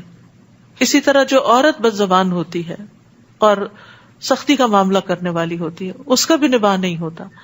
اب دیکھیے بادل ایک دوسرے کے اندر کس طرح ضم ہو کے بارش برساتے ہیں جو رحمت اور برکت لاتی ہے. نرمی کی وجہ سے اکٹھے ہوتے ہیں اور ایک دوسرے میں مل جل جاتے ہیں. نرمی خیر لاتی ہے اور آپس میں انسان ایک دوسرے میں شیر و شکر ہو جاتے ہیں، باہم ایک دوسرے سے مشورہ کرتے ہیں، ایک دوسرے پر اعتماد کرتے ہیں، ایک دوسرے کی کیئر کرتے ہیں اور اس طرح گھر آباد ہوتے ہیں، نسلیں آباد ہوتی ہیں. تو اس لیے ہم میں سے ہر ایک کو دیکھنا چاہیے کہ اگر کسی بھی درجے پر سختی ہے ہمارے مزاجوں میں تو اس کے اندر نرمی لائیں. الا یہ کہ بچوں کو کبھی کبھار ڈسپلن کرنا ہو ہدہد کی طرح تو اور بات ہے، ورنہ ہر روز ہر موقع پہ اٹھتے بیٹھتے بد دعائیں، گالیاں اور بری بری باتیں، یہ طرز عمل خود انسان کو ہلاکت میں ڈالنے والا ہے. تو ظلم حرام ہے، قیامت کے دن بھی نقصان کا باعث ہوگا. ظلم کے نتیجے میں نیکیاں بھی کام نہیں آئیں گی. وَأَنْجَيْنَا الَّذِينَ آمَنُوا وَكَانُوا يَتَّقُونَ، اور ہم نے ان لوگوں کو بچا لیا جو ایمان لائے تھے اور نافرمانی سے پرہیز کرتے تھے. اور لوط کا واقعہ یاد کرو جب انہوں نے اپنی قوم سے کہا کیا تم سمجھ رکھنے کے باوجود بدکاری کے کام کرتے ہو؟ کیا تم شہوت رانی کے لیے عورتوں کو چھوڑ کر مردوں کے پاس جاتے ہو؟ بلکہ تم تو جہالت کے کام کرتے ہو. چنانچہ اس کی قوم کو اس کے سوا کوئی جواب بن نہ پایا کہ انہوں نے یہ کہہ دیا لوط اور اس کے ساتھیوں کو اپنے شہر سے نکال دو، یہ بڑے پاک باز بنتے ہیں. چنانچہ ہم نے لوط اور اس کے گھر والوں کو بچا لیا سوائے اس کی بیوی کے جس کے لیے پیچھے رہ جانا ہم نے مقدر کر دیا تھا. وَأَمْطَرْنَا عَلَيْهِمْ مَطَرًا فَسَاءَ مَطَرُ الْمُنذَرِينَ، پھر ہم نے ان پر پتھروں کی بارش برسائی، کیسی بری تھی یہ بارش جو ان لوگوں پر ہوئی جنہیں عذاب الہی سے ڈرایا گیا تھا. قُلِ الْحَمْدُ لِلَّهِ وَسَلَامٌ عَلَىٰ عِبَادِهِ الَّذِينَ اصْطَفَىٰ اللَّهُ خَيْرٌ عَمَّا يُشْرِكُونَ، آپ ان سے کہیے سب تعریف اللہ کے لیے ہے اور اس کے ان بندوں پر سلامتی ہو جنہیں اس نے برگزیدہ کیا، چن لیا. اللہ بہتر ہے یہ وہ معبود جنہیں یہ اس کا شریک بنا رہے ہیں. تو یاد رکھیے واعظ و نصیحت سے پہلے اللہ کی حمد و ثنا اور درود پڑھنا ضروری ہے، کیونکہ اس میں دونوں چیزیں آ گئی ہیں، الحمدللہ بھی اور سلام علی عبادہ الذین اصطفیٰ. یعنی جب آپ کوئی لیکچر دیں، کوئی واعظ کریں، کوئی نصیحت کریں تو پھر نحمدہ ونصلی، یہ مختصر ترین ہے، ایک لفظ میں تعریف اور ایک لفظ میں درود ہے. اچھا ایسا ہے کہ آپ لوگ کوئی نہ کوئی پلان ضرور کر لیں رمضان کے بعد کچھ جوائن کرنے کا. یہاں ویکینڈ پہ بھی کلاسز ہوتی ہیں، اردو میں بھی ہوتی ہیں، انگلش میں ینگ لڑکیوں کے لیے ہوتی ہے، چھوٹے بچوں کا اسکول ہے، ویکینڈ اسکول جس کو کہتے ہیں. اسی طرح جمعے کے دن شام کے وقت درس قرآن ایک ہوتا ہے جس میں کوئی ٹیسٹ وغیرہ نہیں ہوتے، صرف کلاس بھی ہوتی ہے اور اس کے بعد ڈسمسل ہو جاتا ہے. اور اسی طرح الہدیٰ ویکینڈ اسکول جو ہے یہ بچوں کا، اس میں ہفتے اور اتوار کو کلاسز ہوتی ہیں. اگلے سیشن کی رجسٹریشن کی معلومات آپ کو جولائی میں ملیں گی، ویب سائٹ پر بھی ہوں گی. اور سلیبس میں قرآن کی تلاوت، فہم، دعائیں، اسوہ حسنہ، اچھے اخلاق اور موجودہ دور میں اچھا مسلمان بن کے جینا یہ سکھایا جاتا ہے. اللہ تعالیٰ سب کی کوششیں قبول کرے. تو اللہ سبحانہ وتعالیٰ سے دعا ہے کہ اللہ ہمیں عمل کی توفیق عطا کرے. وآخر دعوانا ان الحمد للہ رب العالمین. سبحانک اللہم وبحمدک، اشہد ان لا الہ الا انت، استغفرک واتوب الیک. السلام علیکم ورحمۃ اللہ وبرکاتہ.